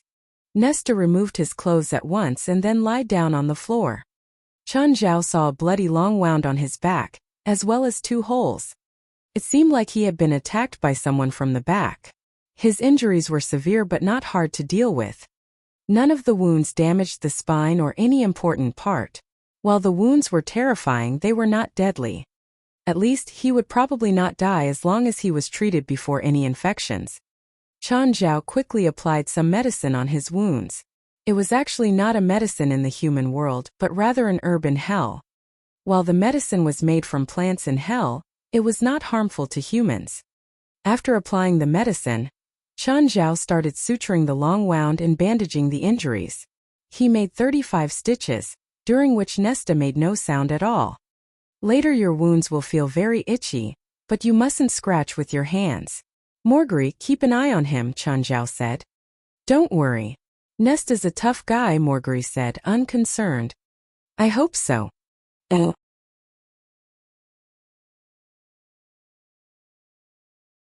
Chapter 86. A bit powerless recently. While Chen Zhao was treating the boss, Nesta finally had some reactions. He could take it in the beginning and just ground his teeth in pain. Gradually it became too much. He tried reaching behind to scratch his back. Morgri grabbed Nesta's back. Nesta, you're a man. You can't give in. Nesta bore it for a moment longer, but his expression became spectacular. It really itches, right? Very, very itchy. Did you put like 100 bugs on my back? The prescription that Chen Zhao used was made according to the notes in the demonic medical book. The previous Grim Reaper had experimented on human bodies. Don't worry. It'll only last around 20 minutes. You've already survived more than 10 minutes. It's almost over. You can do it. The boss looked at Nesta. Is it really that itchy? You never made a sound when you're hurt before. You want to get some too? It's really effective. Will it help me heal faster? Yes. Then give me some. Chen Zhao applied some of the medicine on the boss. The next moment he felt itchiness and was going to scratch it, but Chen Zhao slapped his hand away. You just told someone to stop, but you can't take it now? After Chen Zhao finished patching up the boss, he turned toward the dispirited guy. Your turn. Take off your pants. The man's left thigh was hurt, so he had to take off his pants. Chen Zhao covered his nose. How many days have you gone without changing your underwear? We've been on the run for 2 days, Morgri said. Look at us. Do you think we can shower? It's like you have a rotting muffin hidden in your pants. Chen Zhao had to put on a mask. The smell was honestly disgusting. The dispirited man's injuries were the lightest but the most troublesome.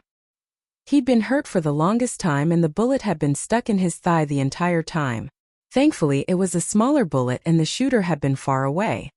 Otherwise, he could say goodbye to his thigh. The wound was infected. Chen Zhao opened the wound up a bit and sliced off the infected parts. At the same time, he dug out the bullet with surgical forceps. Blood spurted out as soon as the bullet was out. Press down there. Chen Zhao had the man hold down a meridian in his thigh. When he did so, the bleeding stopped immediately.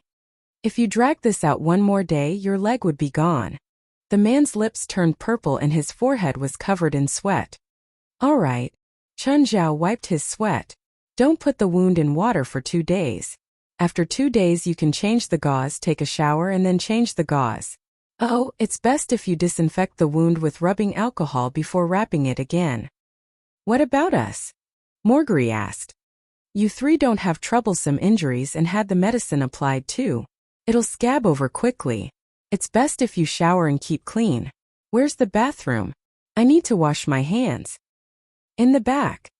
Chun Zhao came out after washing his hands, but Nesta pointed a gun to his head. Nesta, put down the gun, Marguerite said. You can trust Chun. You better prepare more cash next time, or else I'm definitely not coming. Marguerite took out a stack of cash and gave it to Chun Zhao. I'll see you out. After leaving the forest, Marguerite followed behind Chun Zhao awkwardly. He'd promised he wouldn't hold a gun to Chun Zhao's head, but then someone else did it. Chun, I'm really sorry. I swear it won't happen next time. Whatever. I won't ask about your stuff. Can I turn on my phone now? Yes. Marguerite nodded. Chun Zhao turned on his phone and saw a bunch of missed calls. One of them was Vincent. The others were all from David. Hello, David. What's wrong? Chun, why did you turn off your phone? I called you so many times, but they wouldn't go through. I even went to your house, but you weren't there. There might be a problem with the girl you saved yesterday. What's wrong with her? Chun Zhao slapped his forehead. He suddenly remembered that Blackie had said yesterday that the girl named Aisha seemed to have another life trial. Was her life trial coming so quickly? A spiritualist came here today. A spiritualist? Is it a scammer? No. After she heard about the girl, she said the girl's in big trouble. Like something's gonna attack her. I thought of you. Can you protect her? A spiritualist? Blackie had said that those who'd gone through the trials of life and death would become spiritualists. This meant that the person David spoke of had gone through it and knew what would happen to the girl. Chun, are you listening? David asked anxiously. Please say something. Oh, I'm here. Which hospital is the girl in? Chantilly Hospital. Can you transfer her out? Transfer out? Why? It may affect people around her. It's that serious. Yes, it's very serious. But I don't have the authority and the girl isn't a criminal. We need her dad's permission. Whatever, let's go to Chantilly first, Chun Zhao said helplessly. We'll see later. After hanging up, Chun Zhao turned and said, to Chantilly Hospital. Is there trouble? Do you need help? It's fine.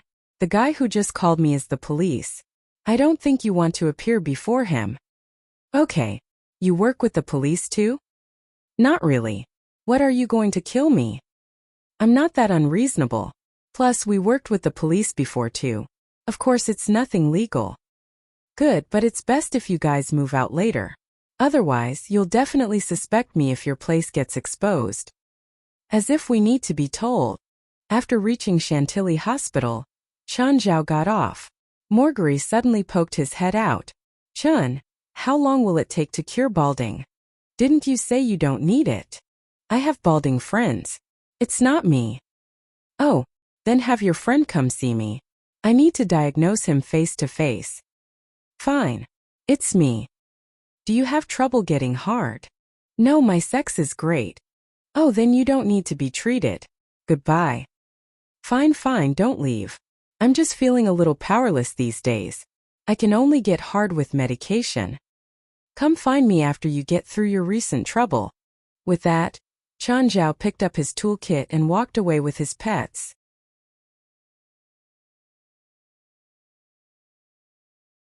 Chapter 87. An Unexpected Setting. David, I'm here. Chun Zhao already saw David, who was sitting in the lobby of the hospital. David immediately walked to him. Chun, you're finally here. Can you describe to me the situation in detail? David told Chun Zhao the entire story. That's about all. Since that female spiritualist knows about it, she should have a solution. Moreover, I'm only an amateur and can't be compared to a professional one. Is it? David was somewhat hesitant. After all, he had seen Chun Zhao display his skill of communicating with souls for himself. On the other hand, although the professional spiritualist Miss Sienna had worked with the police a few times, nobody had seen her actually do anything. Therefore, David was unsure if Sienna was really that powerful. I'll stay in the hospital tonight, Chun Zhao said. Since Chun Zhao had already started helping, he might as well do it until the end. He was not paid for this, But he could not sleep at home unworried, knowing that a girl's life was at stake. I haven't told the girl's father about it. Do you think we should inform him? How do we inform him? Tell him that his daughter is about to be attacked by evil spirits? So do we not do anything? That female spiritualist is already there, no? Clearly, she can't just go near the girl without talking to her father. Then what do we do now? Sit here and rest. Here? Not the ward? No. I'll know if evil spirits are here. However, David could not sit still. He kept anxiously walking in circles before Chan Zhao. David, don't you have something to do in the station? If you have anything, you can leave first. You can't help here anyway. It's okay. Actually, I'm on leave. Alright, but can you sit down? You're disturbing me. Chun, aren't you nervous? Oh right, you must have experienced such situations many times. Are evil spirits very scary? Actually, it's my first time too. As for evil spirits, Chan Zhao had seen many of them in Blackie's place. Having seen so many evil spirits, Chan Zhao was already used to it. Just then Chan Zhao's old acquaintance For came. Mr. Chan, we meet again. For strolled towards the pair. Her white coat could not cover her unique temperament and proud look at all. Chan Zhao noticed that she had always been looking at him as if she was superior. Hence Chan Zhao had always disliked For. Dr. For, how may I help you? You know that pets are not allowed into the hospital. Oh, are you chasing me out? No. As long as you wish, Chantilly Hospital always welcomes you. I'm honored by your words. Mr. Chun, why are you here? Is there a patient who requires your treatment? Although For had only encountered Chan Zhao a few times, she could still roughly tell that Chan Zhao was unwilling to expose his medical skills. Thus, she felt that she should get close to him step by step instead of proposing an unreasonable request hastily. She should at least become Chan Zhao's friend first and not let him dislike her. I have somnambulism and accidentally sleepwalked to the hospital, Chan Zhao said. For's smile was somewhat cold. Mr. Chun, don't you think your joke is a little too cold? Is it? Ha! Subconsciously, Chan Zhao disliked For, and was unwilling to interact with her. Is he your friend? I remember he's a police. For glanced at David. David was energized at once. Hi, I'm David. For was very beautiful, and beautiful women could always attract the eyes and admiration of men. David was a straight man, so he obviously liked beautiful women. For had everything a man would hope for.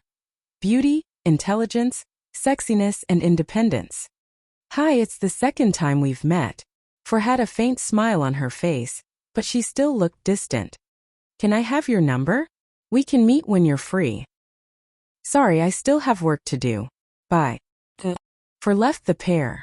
Chan Zhao petted David's shoulder. Great. It's a really effective method to chase her away. Ha! It was already past 1 in the morning. Suddenly Chan Zhao stood up. David could feel his heart skip a beat. Are they here? No. That's all for tonight. Why? She'll be safe after 1.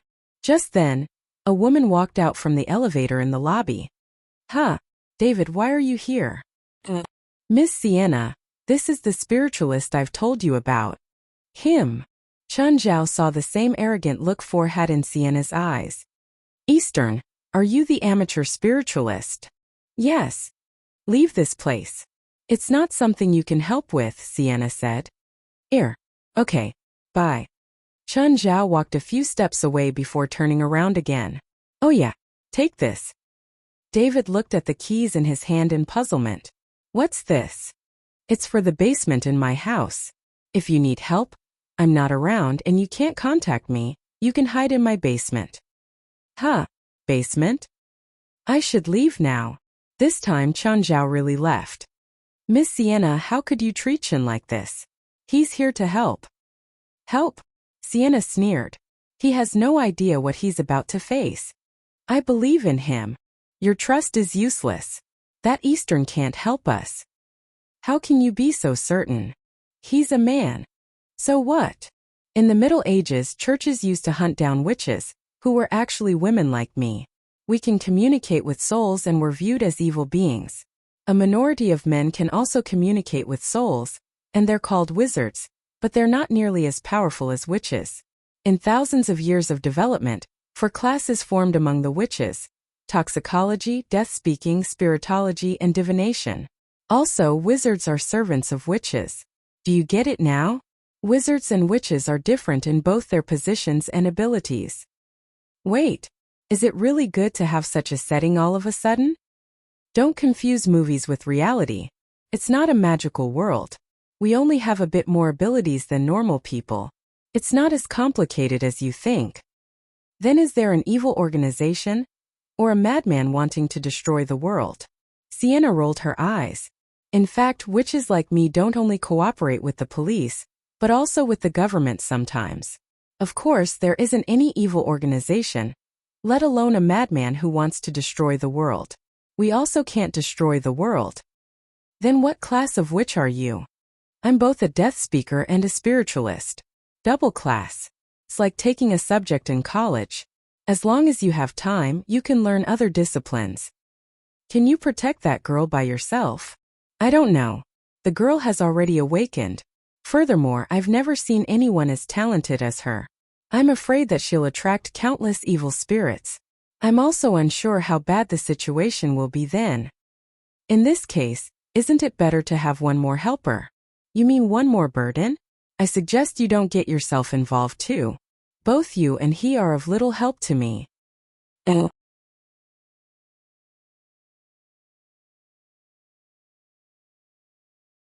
Chapter 88. The 2 types of people Chan Zhao hates. Blackie, why does that woman make me feel like she's cooler than me? From the way you understand the word, she is indeed cooler than you, Blackie said matter-of-factly. Is she powerful? She should be a death speaker witch. I know what a witch is, but what's a death speaker?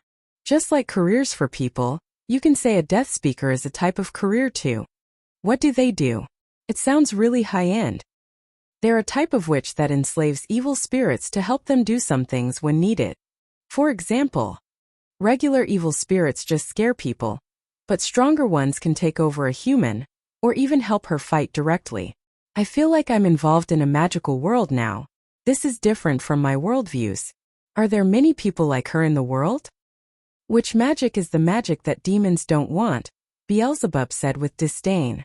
More than 1,000 years ago, demons left behind some magic when they were summoned to the human world. Most aren't suitable for human use though, so the humans changed it up themselves and evolved into what it is today. Are there any I can learn? Chun Zhao wanted to learn magic too. I don't know many spells and most are subordinate spells. You can't learn it. Why not? You aren't my king's low-level demon. How can you learn glutton spells? What about you? Any spells? Human, don't ask me. I don't know any spells other than subordinate spells. Blackie, what about you? I don't know any, Blackie answered. But if you want to learn, you can look for demons without subordinate. Are there any spells that can destroy the world instantly? Yes. Really? In comics? Beelzebub looked at him scornfully. But if you really want to learn magic, you can look for Raz. Maybe he has magic books. Him. But his stuff is also expensive. Chun Zhao got back home but saw that the light was on. He froze. Was there someone there? Jerlin. Chun Zhao had only given his keys to Jerlin. As soon as he entered, he saw someone lying on the sofa. A pair of long legs was propped on the living room table. Those legs weren't Jerlin's. She was more muscular and didn't have such slender legs. The skin color wasn't right either. Chun Zhao walked into the living room and saw Fei Lai sleeping on the sofa. She was still holding the remote control. She'd probably fallen asleep while watching TV. Knock knock. Chun Zhao enjoyed those long sexy legs and gradually looked up. As expected from the coastal lifeguard, her figure went without saying. When he knocked on the doorframe, Fei Lai's eyes flew open and she jumped up. Did I go into the wrong home? Hi, you're back? Fei Lai rubbed her eyes. Walter, come to me. I miss you so much. Can you tell me why you have my keys and why you're here? From now on, this is my home too. I never allowed you to live here, Chun Zhao said coldly. Actually, you did. Fei Lai took out a contract and placed it on the table. Chun Zhao grabbed it. Seeing the rent contract, his expression darkened immediately. The agent had called in the morning and told him they'd found a roommate for him. It was her. Don't you know that rooming with an unfamiliar man is really dangerous? I'm not scared. Walter will protect me. Fei Lai acted as if she didn't understand, but Chun Zhao doubted she was just a dumb blonde. Plus, she wasn't even blonde. Why aren't you going to your room? Didn't clean up yet. Oh right, where did you go? Why did you come back so late? And why did you bring Walter with you? I think that's my freedom. You don't need to worry where I'm going or if I bring Walter. Walter isn't only your dog. Did you hear about this home's history from the agent? Yes. It's bad luck, right? But you're not scared, so why should I be scared? Fine, whatever. Chun Zhao shook his head. Since we're living together, you better be prepared. I have some habits, for example. Habits? Running around nude at home. Ha! If you dare do that, I'll call the cops. It says clearly in the contract that if one party has indecent behavior in shared space, the other party has the right to call the cops. If you can't tolerate it, I'll have to move. Sneering, Chun Zhao continued, I promise you'll never be able to find me or see Walter. Fine. As long as you don't harass me, I won't care. I'm a lifeguard. I've seen everything before. Also, you can't go into the basement. What's in the basement? Did you hide any unseeable things? To be honest, the basement was just a basement. The entrance to Blackie's space crevice was there. But without Blackie's permission, no one could enter the crevice. Some of my medical equipment and medicine. I don't wish for anyone to touch my things. Okay, I won't go. I don't like being in those dark and damp places anyway. Okay, I'm going to rest now. Chun Zhao walked into the bathroom. He stripped until only his underwear was left and then ran around the house. Fei Lai pretended she didn't see the half-nude Chun Zhao, just as they'd agreed on. Is there food? I'm hungry. In the fridge. Go look yourself. Shirtless, Chun Zhao brushed his teeth while watching TV in the living room. The pizza's nice. You make it? No, the neighbors gave it to me. Leave some for me. I haven't eaten yet. Is it okay for you to eat so much at night? Lifeguards have high expenditures every day. I need to eat at least 2,000 calories per day. If I'm not full, I'll be the one to run into trouble. Fei Lai was entirely unladylike when she ate. She stuffed the pizza in her mouth like a chipmunk. Do you work so late every day? Depends, Chun Zhao said. I have to go out if I get a client's call at night. Fei Lai saw Raymond slither to Walter. The snake and dog cuddled up together. Are you sure that snake won't bite Walter? It's smarter than you. Chun Zhao showered in the bathroom. When he came out, he saw that Fei Lai had taken the beer out of Chun Zhao's fridge. There's more than 2,000 calories on the table. It's okay. I have a fast metabolism, so I never get fat. There were two types of people that Chun Zhao hated the most. Skinny people and skinny people that proclaimed they never got fat no matter what they ate.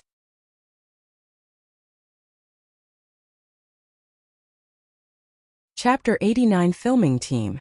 Chun Zhao slept until noon. When he woke up, Fei Lai had long left. Chun Zhao tidied himself up, after which he called Vincent. Chun, where are you going today? New Cage Avenue. I don't know the exact location, Chun Zhao said. That's on the other side of Los Angeles. I'll give you a discount. $300. Are you not using the meter?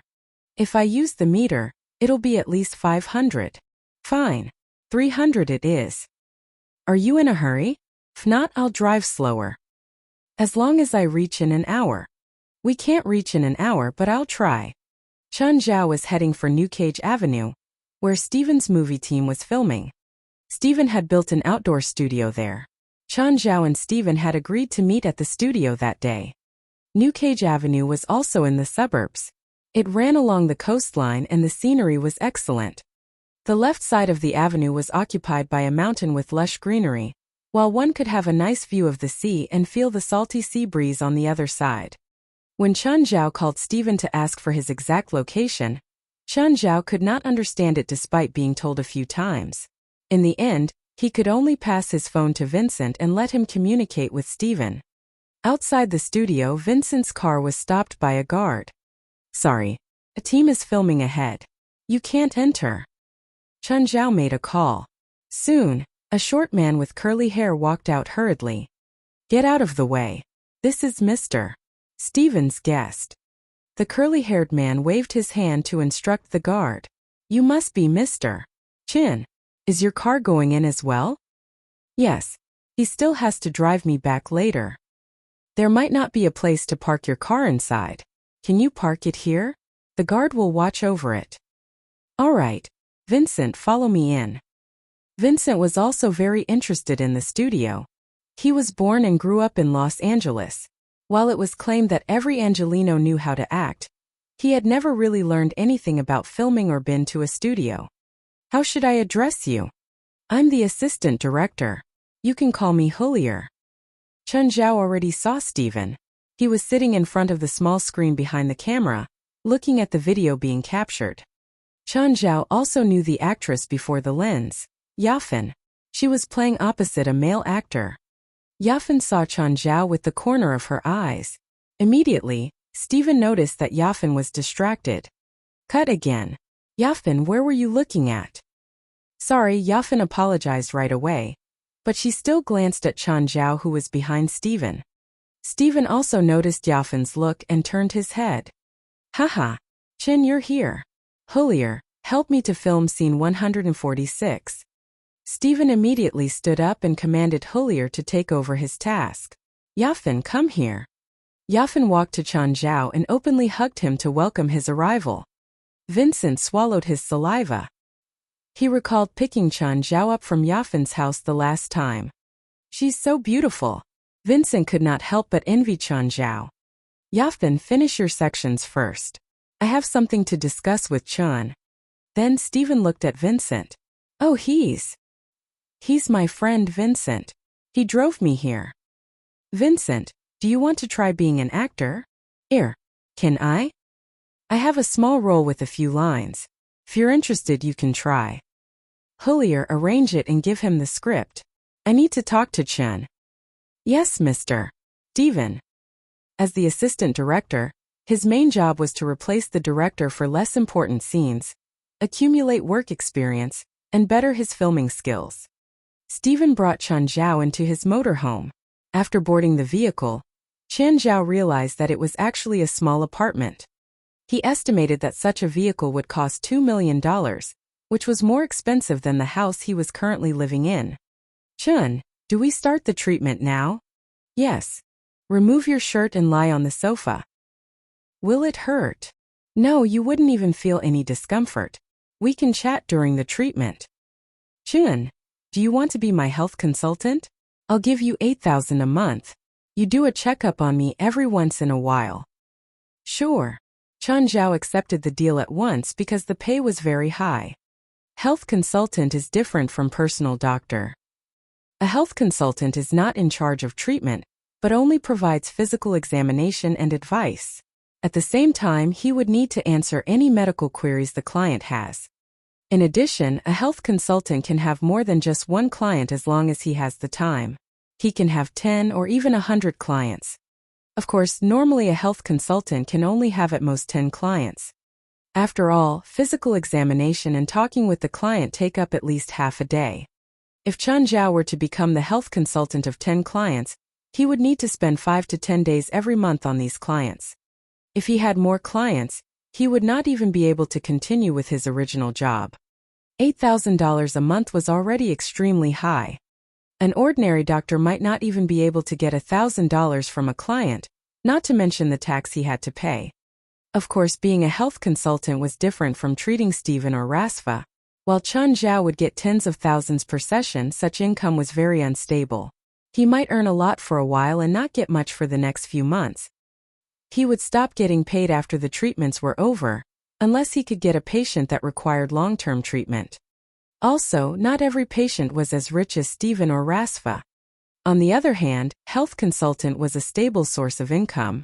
As long as his client did not die or fire him, Chun Zhao would keep getting paid. Done. Turn over and remove your pants. Underwear too. Chen Zhao started to insert needles into the front of Stephen's body. Huh, I think there's some stones in your urethra.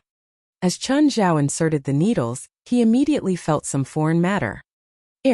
Sometimes when I go to the restroom I indeed can't pee. I need to wait for a long time and it's painful but not severe at all. Do I need surgery? No, it's just a small problem. These small stones can be removed easily. I'll break them apart. Drink more water tonight and you can pass them out yourself. Thank you. Done. Take this. What? Stephen watched as Chen Zhao passed him an erotic magazine. Try to see if you can get hard.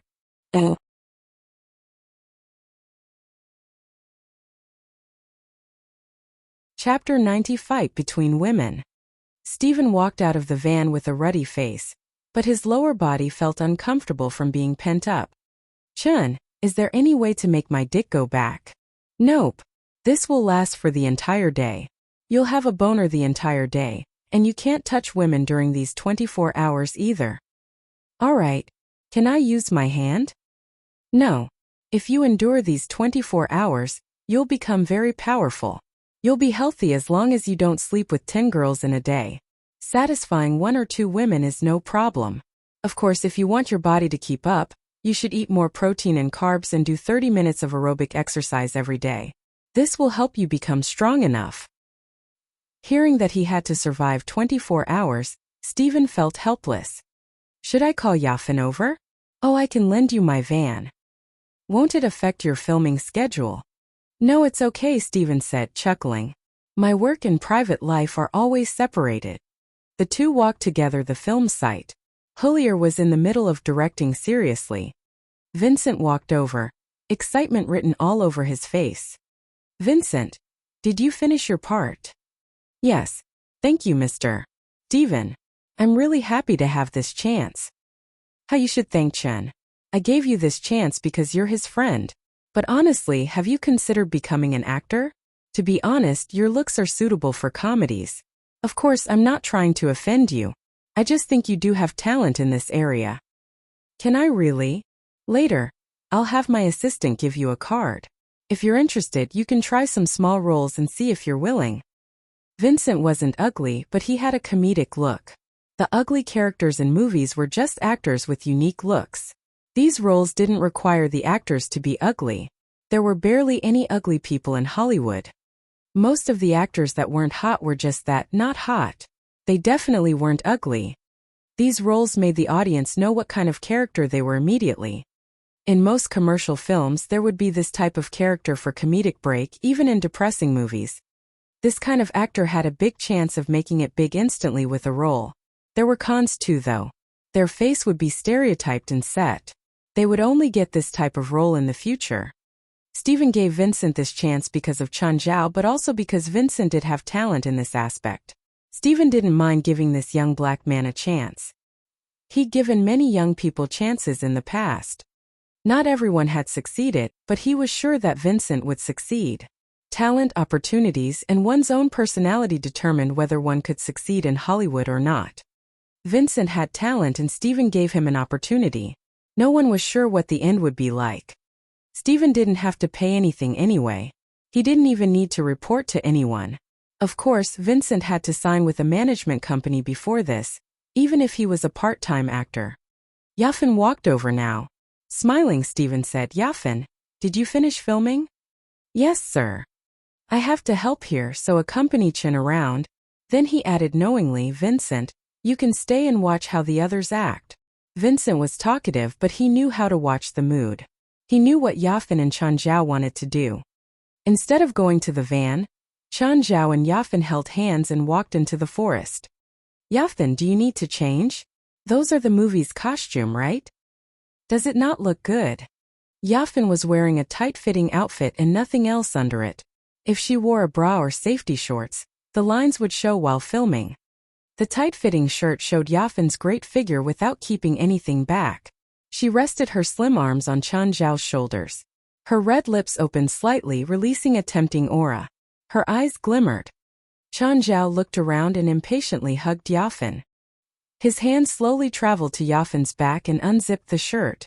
She was sexy and open like a rising sun. Chun Zhao couldn't keep waiting. Heavy panting came from the forest, along with the pained moan of being grabbed in the neck. Are you sure no one will come? Yes, Yafan answered simply. Slower, While Chun Zhao and Yafan were exercising, it became a performance for a third person. Is that Yafan? Is she having sex with someone from the crew? A woman looked through the tree branches at the man and woman fucking a few 100 feet away. Maybe I should call Mr. Steven over so he can see that his third female lead is a WH*re. The two suddenly changed their position and the woman saw the man's features. Him. Lucy was shocked. Why is he here? Lucy was the second lead. Her role had many important scenes, but after Yafan joined the cast, her scenes kept getting reduced and turned into Yafan's parts. This made her battle with Yafan secretly. Of course, there were no friendships between actors in any crew. Hollywood was like this, and for actresses especially it was like palace intrigue. Lucy watched the two while her mind whirred. Steven was strict with the cast. She wondered if he would cut Yafan's parts or kick her out directly if he knew that she was messing around here. As for Chun Zhao, she didn't think they had any relationship. Chun Zhao had just given her a checkup once. Lucy secretly took a picture with her phone and snuck away. Full of anticipation, she found Steven. Mr. Steven, can we have a chat? Steven was sitting in the director's seat and looked back at Lucy. Did this Australian woman want to bribe him? He really wanted it, but Chun had said that he couldn't touch women in 24 hours. Can I help you? Look at this. Lucy took out her phone and opened the picture she'd just taken. Steven's eye twitched. You took this? Yes. I just finished filming, so I walked around and saw this scene. I know you have strict management and I didn't expect such an indecent scene would happen in the cast. Steven pressed delete. Lucy's mouth dropped open and stared at Steven in confusion. I don't wish any cast member to have scandals before the movie is released. Understood? Yes, sir. Lucy believed that she'd reached her goal. She was happy and even excited to see how fascinating Yafan's expression would be when she discovered her parts were cut.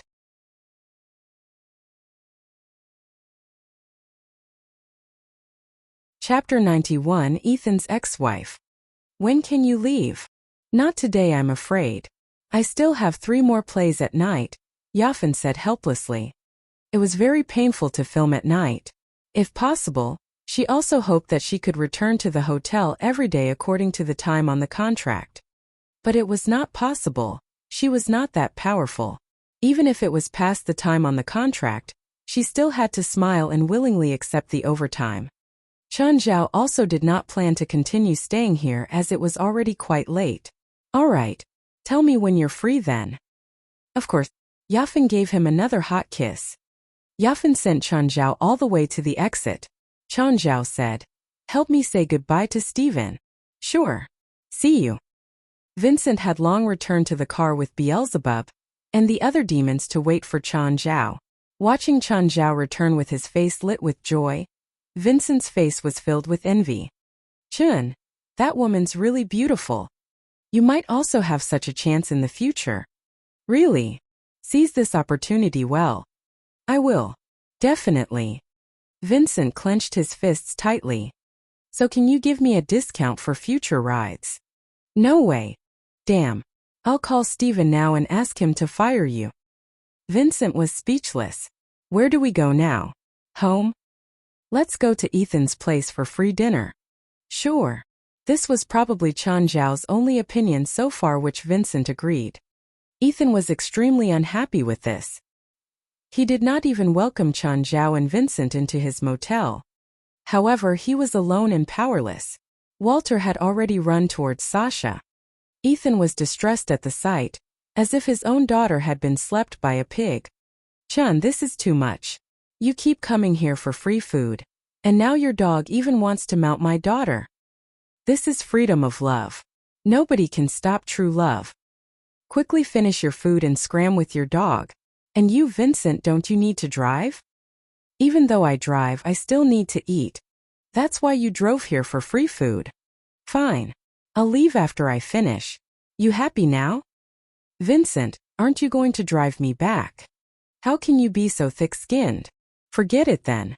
I'll stay tonight. Ethan, do you the charger for this model? My phone's flat. Nope. Some of your stuff is still in that room. Go and find it yourself. Also, $10 per night.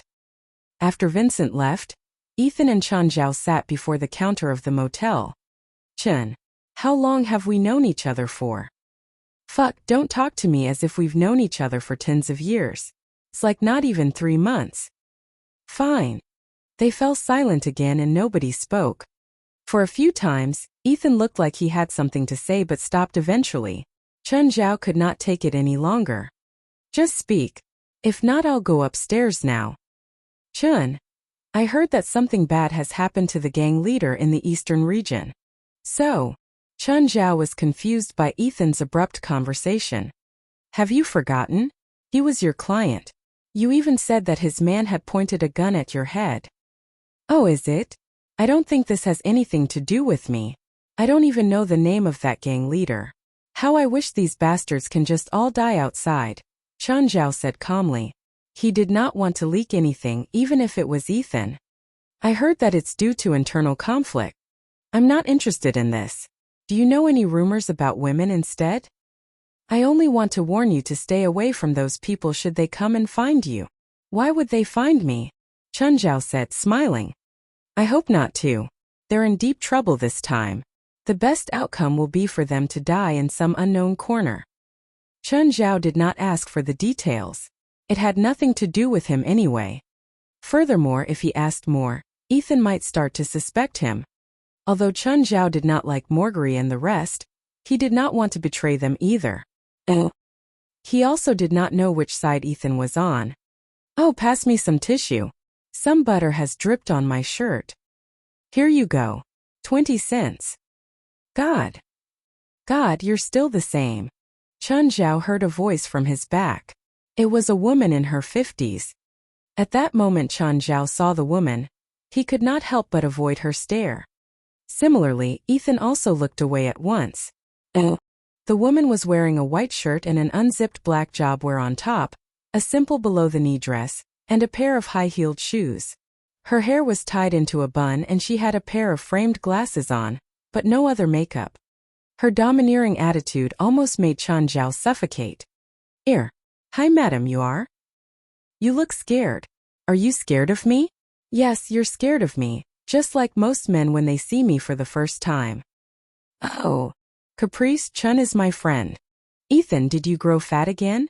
With your current age and body size, I believe you have high blood pressure. Oh yeah, when we divorced you already needed medicine to maintain it. How are you now? Can you still get hard? Oh, sorry. I shouldn't have mentioned it in front of your friend. Caprice's face was filled with apology. You must be Chen. Just pretend you didn't hear me just now. Nevertheless, because you're Ethan's friend, I will subconsciously think that you're the same kind of person as him. Actually, I'm not very close to him either. Ethan was speechless. She was Ethan's ex-wife, a harsh woman. Chen Zhao understood at once why Ethan would divorce with her. There was certainly no man in the world who could tolerate her. What kind of business are you doing with Ethan? Thief and robbery? Blackmailing? Drugs? Or forcing Eastern European women to sell their bodies? Ethan, do you do these? Chen, don't listen to her nonsense, and also don't be tricked by her. She's always trying to put me in jail. I've never wanted you to go to jail, Caprice said with a serious face. Do you think I'll believe your words? Ethan sneered. No, I want to send you to the gallows. Jail isn't sufficient to stop your genes from being passed on. Caprice's face suddenly turned ferocious. My son is gay because of your genes. You damn jerk. You shouldn't have existed in this world. You should only be rotting away in some dirty sewers. Your blood also flows in Robio's body. You're his mother. Why are you so certain that he's gay because of me? You're his father, so you're the responsible one. He came out through your womb, so you're the real culprit. The real culprit is you and your dirty, obscene thoughts. You're the sinner. I declare you guilty. Go to hell. According to genetics, a child actually inherits genes from his or her father and mother with the same probability. Chen Zhao explained to them some knowledge on genetics at the most inappropriate time.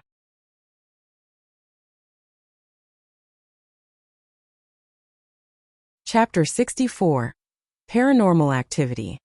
Chris drove behind Nance, staying about 60 to 70 feet away. There weren't many cars on the road, but Nance didn't notice her following him. Looking at Nance through the window, it could be seen that he was talking to someone while driving. He kept moving toward the shotgun seat and his mouth seemed to be moving. Was there someone there? There shouldn't be one. At least she couldn't see anyone from the back. It wasn't possible unless the person wasn't as tall as the seat or was a kid. This was impossible though. She'd been following Nance the entire time, but Nance never stopped. No one came on midway either. Nance's behavior was just very strange. Suddenly, a car from the other direction drove past with far headlights. When the lights shone over, Chris felt her vision blurring. The next moment, she saw a woman's figure sitting beside Nance. The woman turned and looked at Chris. How is there a woman in Nance's car? Chris looked again, but she was gone. Did she see it wrong? Or was she blocked by the seat again? Chris felt unsettled. A bad feeling shrouded her heart. Where's the car? Where did it go? Whoosh. Suddenly, Chris heard breathing behind her. Light flashed in her rearview mirror, and there seemed to be a woman sitting in the back seat. Ah! Chris twisted the steering wheel in fear. Thud. The car crashed and Chris' forehead started bleeding. Thankfully, she hadn't been driving fast and it didn't cause a car accident. However, she'd run into the taxi in the other lane. Damn it. Get out of the car, asshole. You know how to drive? Hearing the angry roars, Chris could only unbuckle her seatbelt. When she saw the taxi driver, she said, "I'm sorry. I'm so sorry. It's my fault. How much is it? I'll pay you." I knew it's a woman driver. Vincent yelled, gesticulating madly. You dented my car door. $300. Chris was pissed. If you want $300 just for that scratch, why don't you go rob a bank instead? She thought. No way am I giving you $300. I'll give you $100 at most. You know that it'll cost $100 just to go into the repair shop? Don't drive on the road if you can't pay. You scratched my car last time. You might run someone over next time, you know? Vincent's words were too infuriating. Anger burned inside Chris. She'd already been close to losing control of her emotions and broke down after getting yelled at. Thud. Motherfucker, say that again. I'm gonna rip your mouth off. Teach you think I'm scared? I don't care if you're a girl. I'll hit you until not even your mother can recognize you. All right, Vincent. Chun Zhao finally came out of the car. Hello, Chris. We meet again. You're that guy from yesterday. Chris didn't have a deep impression of Chun Zhao. After all, Chun Zhao was only one of the countless people who asked for her number. She remembered that Chun Zhao had given her a business card with only his number, but she'd already tossed that out. Vincent, it's just a small scratch and you ask for $300? I think it'll be better if you go rob a bank. Seeing Chun Zhao's eyes, Vincent immediately looked away. Fine, because of you, I'll just take $200. Nothing less. Hand it over. Chris glanced at the scratch. She was thinking this number too, but the problem was that she didn't bring money. I didn't bring that much money. Can I give it to you some other time? Americans were used to using credit cards. Most people wouldn't have more than $100 in cash with them. I don't know you. How do I know if you're lying? Give me the money now. Vincent, I'll give you the money. How can I let you do that? Chris grew troubled. It's no big deal. You can pay me back. Sure. Chris didn't like owing people, but she really couldn't find $200 right now. She didn't even have that in her bank. I'll pay you back when I have money. You can pay me whenever you wish. But can I have your number? Oh, right. Chris took out her phone and they exchanged numbers. Then goodbye. Goodbye. Oh, right. Your back seat. Whoosh. Vincent had already started the engine and Chun Zhao lost his temper. Vincent, can't you see that I'm trying to flirt? Chun, you already know enough pretty girls. You should control yourself. As he thought about random stuff, Chun Zhao arrived at Rutherford's home. He rang the bell and the door cracked open. But when Chun Zhao saw Rutherford, he was shocked. Rutherford, you. Rutherford's face was covered in bruises. His white tee was covered in blood. In. Rutherford's voice was very weak. Chen Zhao caught the wavering Rutherford as soon as he entered and helped the man to the sofa. "Let's sit on the ground so we don't dirty the sofa," Rutherford said. "It's expensive to clean it." "You're still worried about that now." "I lost my job so I have to care. Plus, I can only give you $200 at most." "Your injuries look like you were beaten up." "Yeah. I broke into the club's office and made a scene. They fired me." "So you can't do track anymore?" "I can. I'm still an athlete, but there needs to be a club willing to sign me." "Can you race as an individual?" "Yes. Professional athletes aren't decided by the club. It's an identity given to me by the association. My national rank last year was pretty good. I was in the top 20. Usually my points after 3 races should get me into top 15. With that score, I can attend some first-class national races, but now I don't even have money for surgery." "How many years have you worked for? How come you don't have any savings?" "Do you know how much my nutritious meals cost? The standard is $200 per day. The club would pay for 60% of it before. Now I can't even feed myself." "How much can you make from a first-class race?" "It depends on the host, organizers, and sponsors. Usually, the champion should get anywhere around 50K to 100K. Second and third place should be between 10 to 30K. If you win, all the money will go to the athlete, right?" "No, you need to split it with the coach and club. Usually the coach gets 5%, the manager gets 5 to 10%, and the club takes 20 to 30%. What, you want to switch careers?" "To be honest, Asians have no advantage in track. Plus, with your body and fitness, you aren't suitable for track."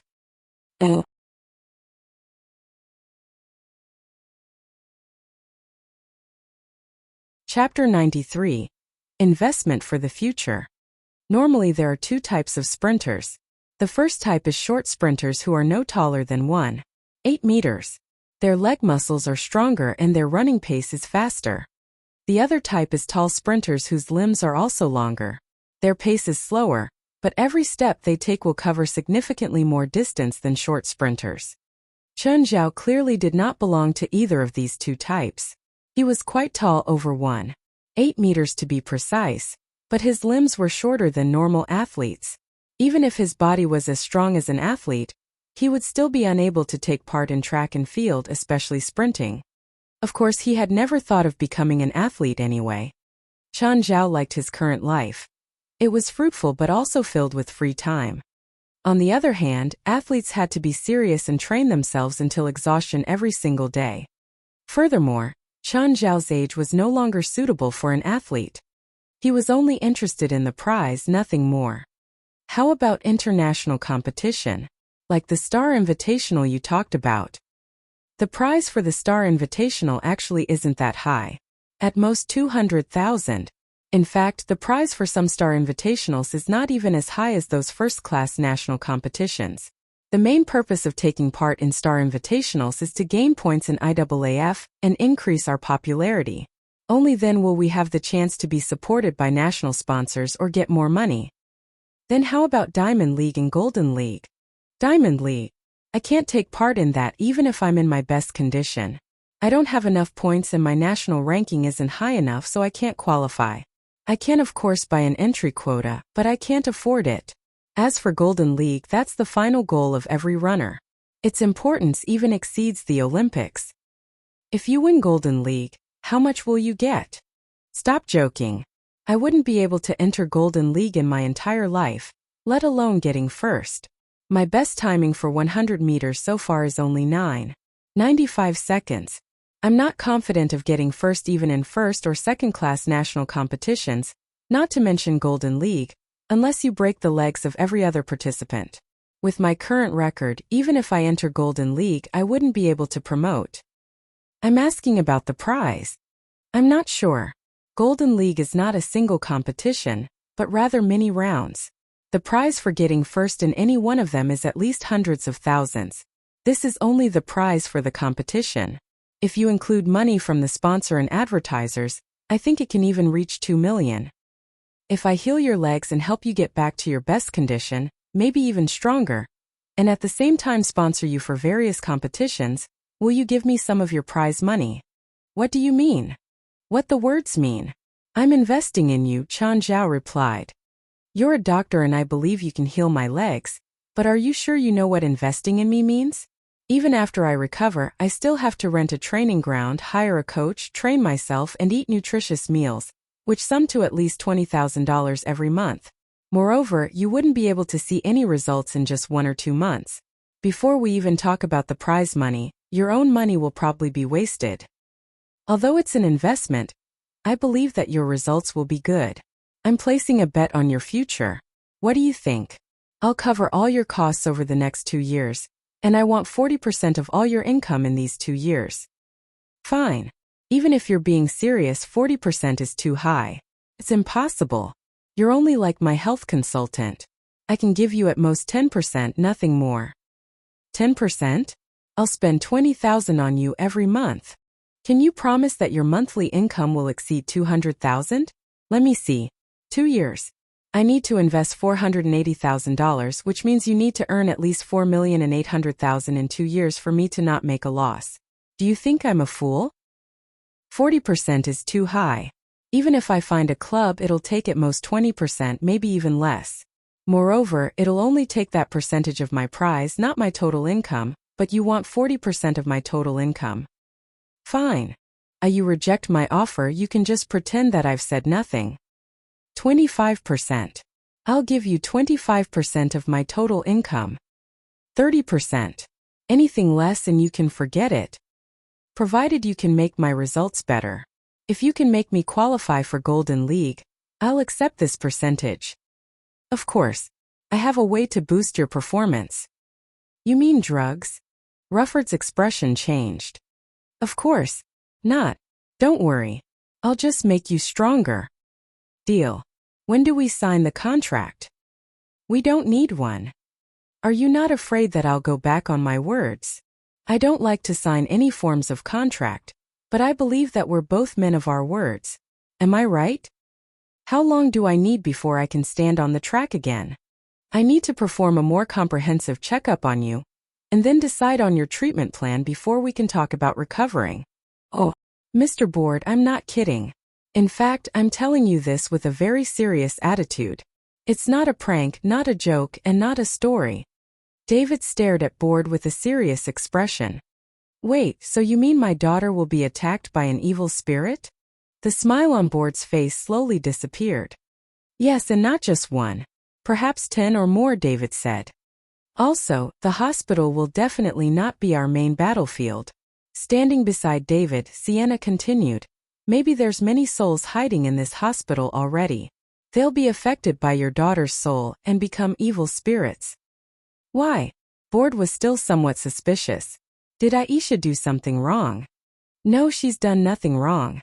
It's just that she's born extraordinary and she needs to face the trials of life and death. She's already passed death trial and is about to face life trial. If she passes it, she'll obtain unimaginable powers, but if she doesn't, she'll never wake up. It's not a joke. No. I still trust Chen more. Mr. Police, can you call him? I want to ask him myself. Compared to Sienna, Board was more willing to believe in the man who had found his wife and daughter. Mr. Board, I tried calling him just now, but his phone was off. I need to think about it. Sienna glanced at the clock hanging on the wall. We don't have much longer. It's almost 10 p.m. After 10, evil spirits might start appearing, and this will continue until 1 in the morning. Miss Sienna, are you sure they'll appear tonight?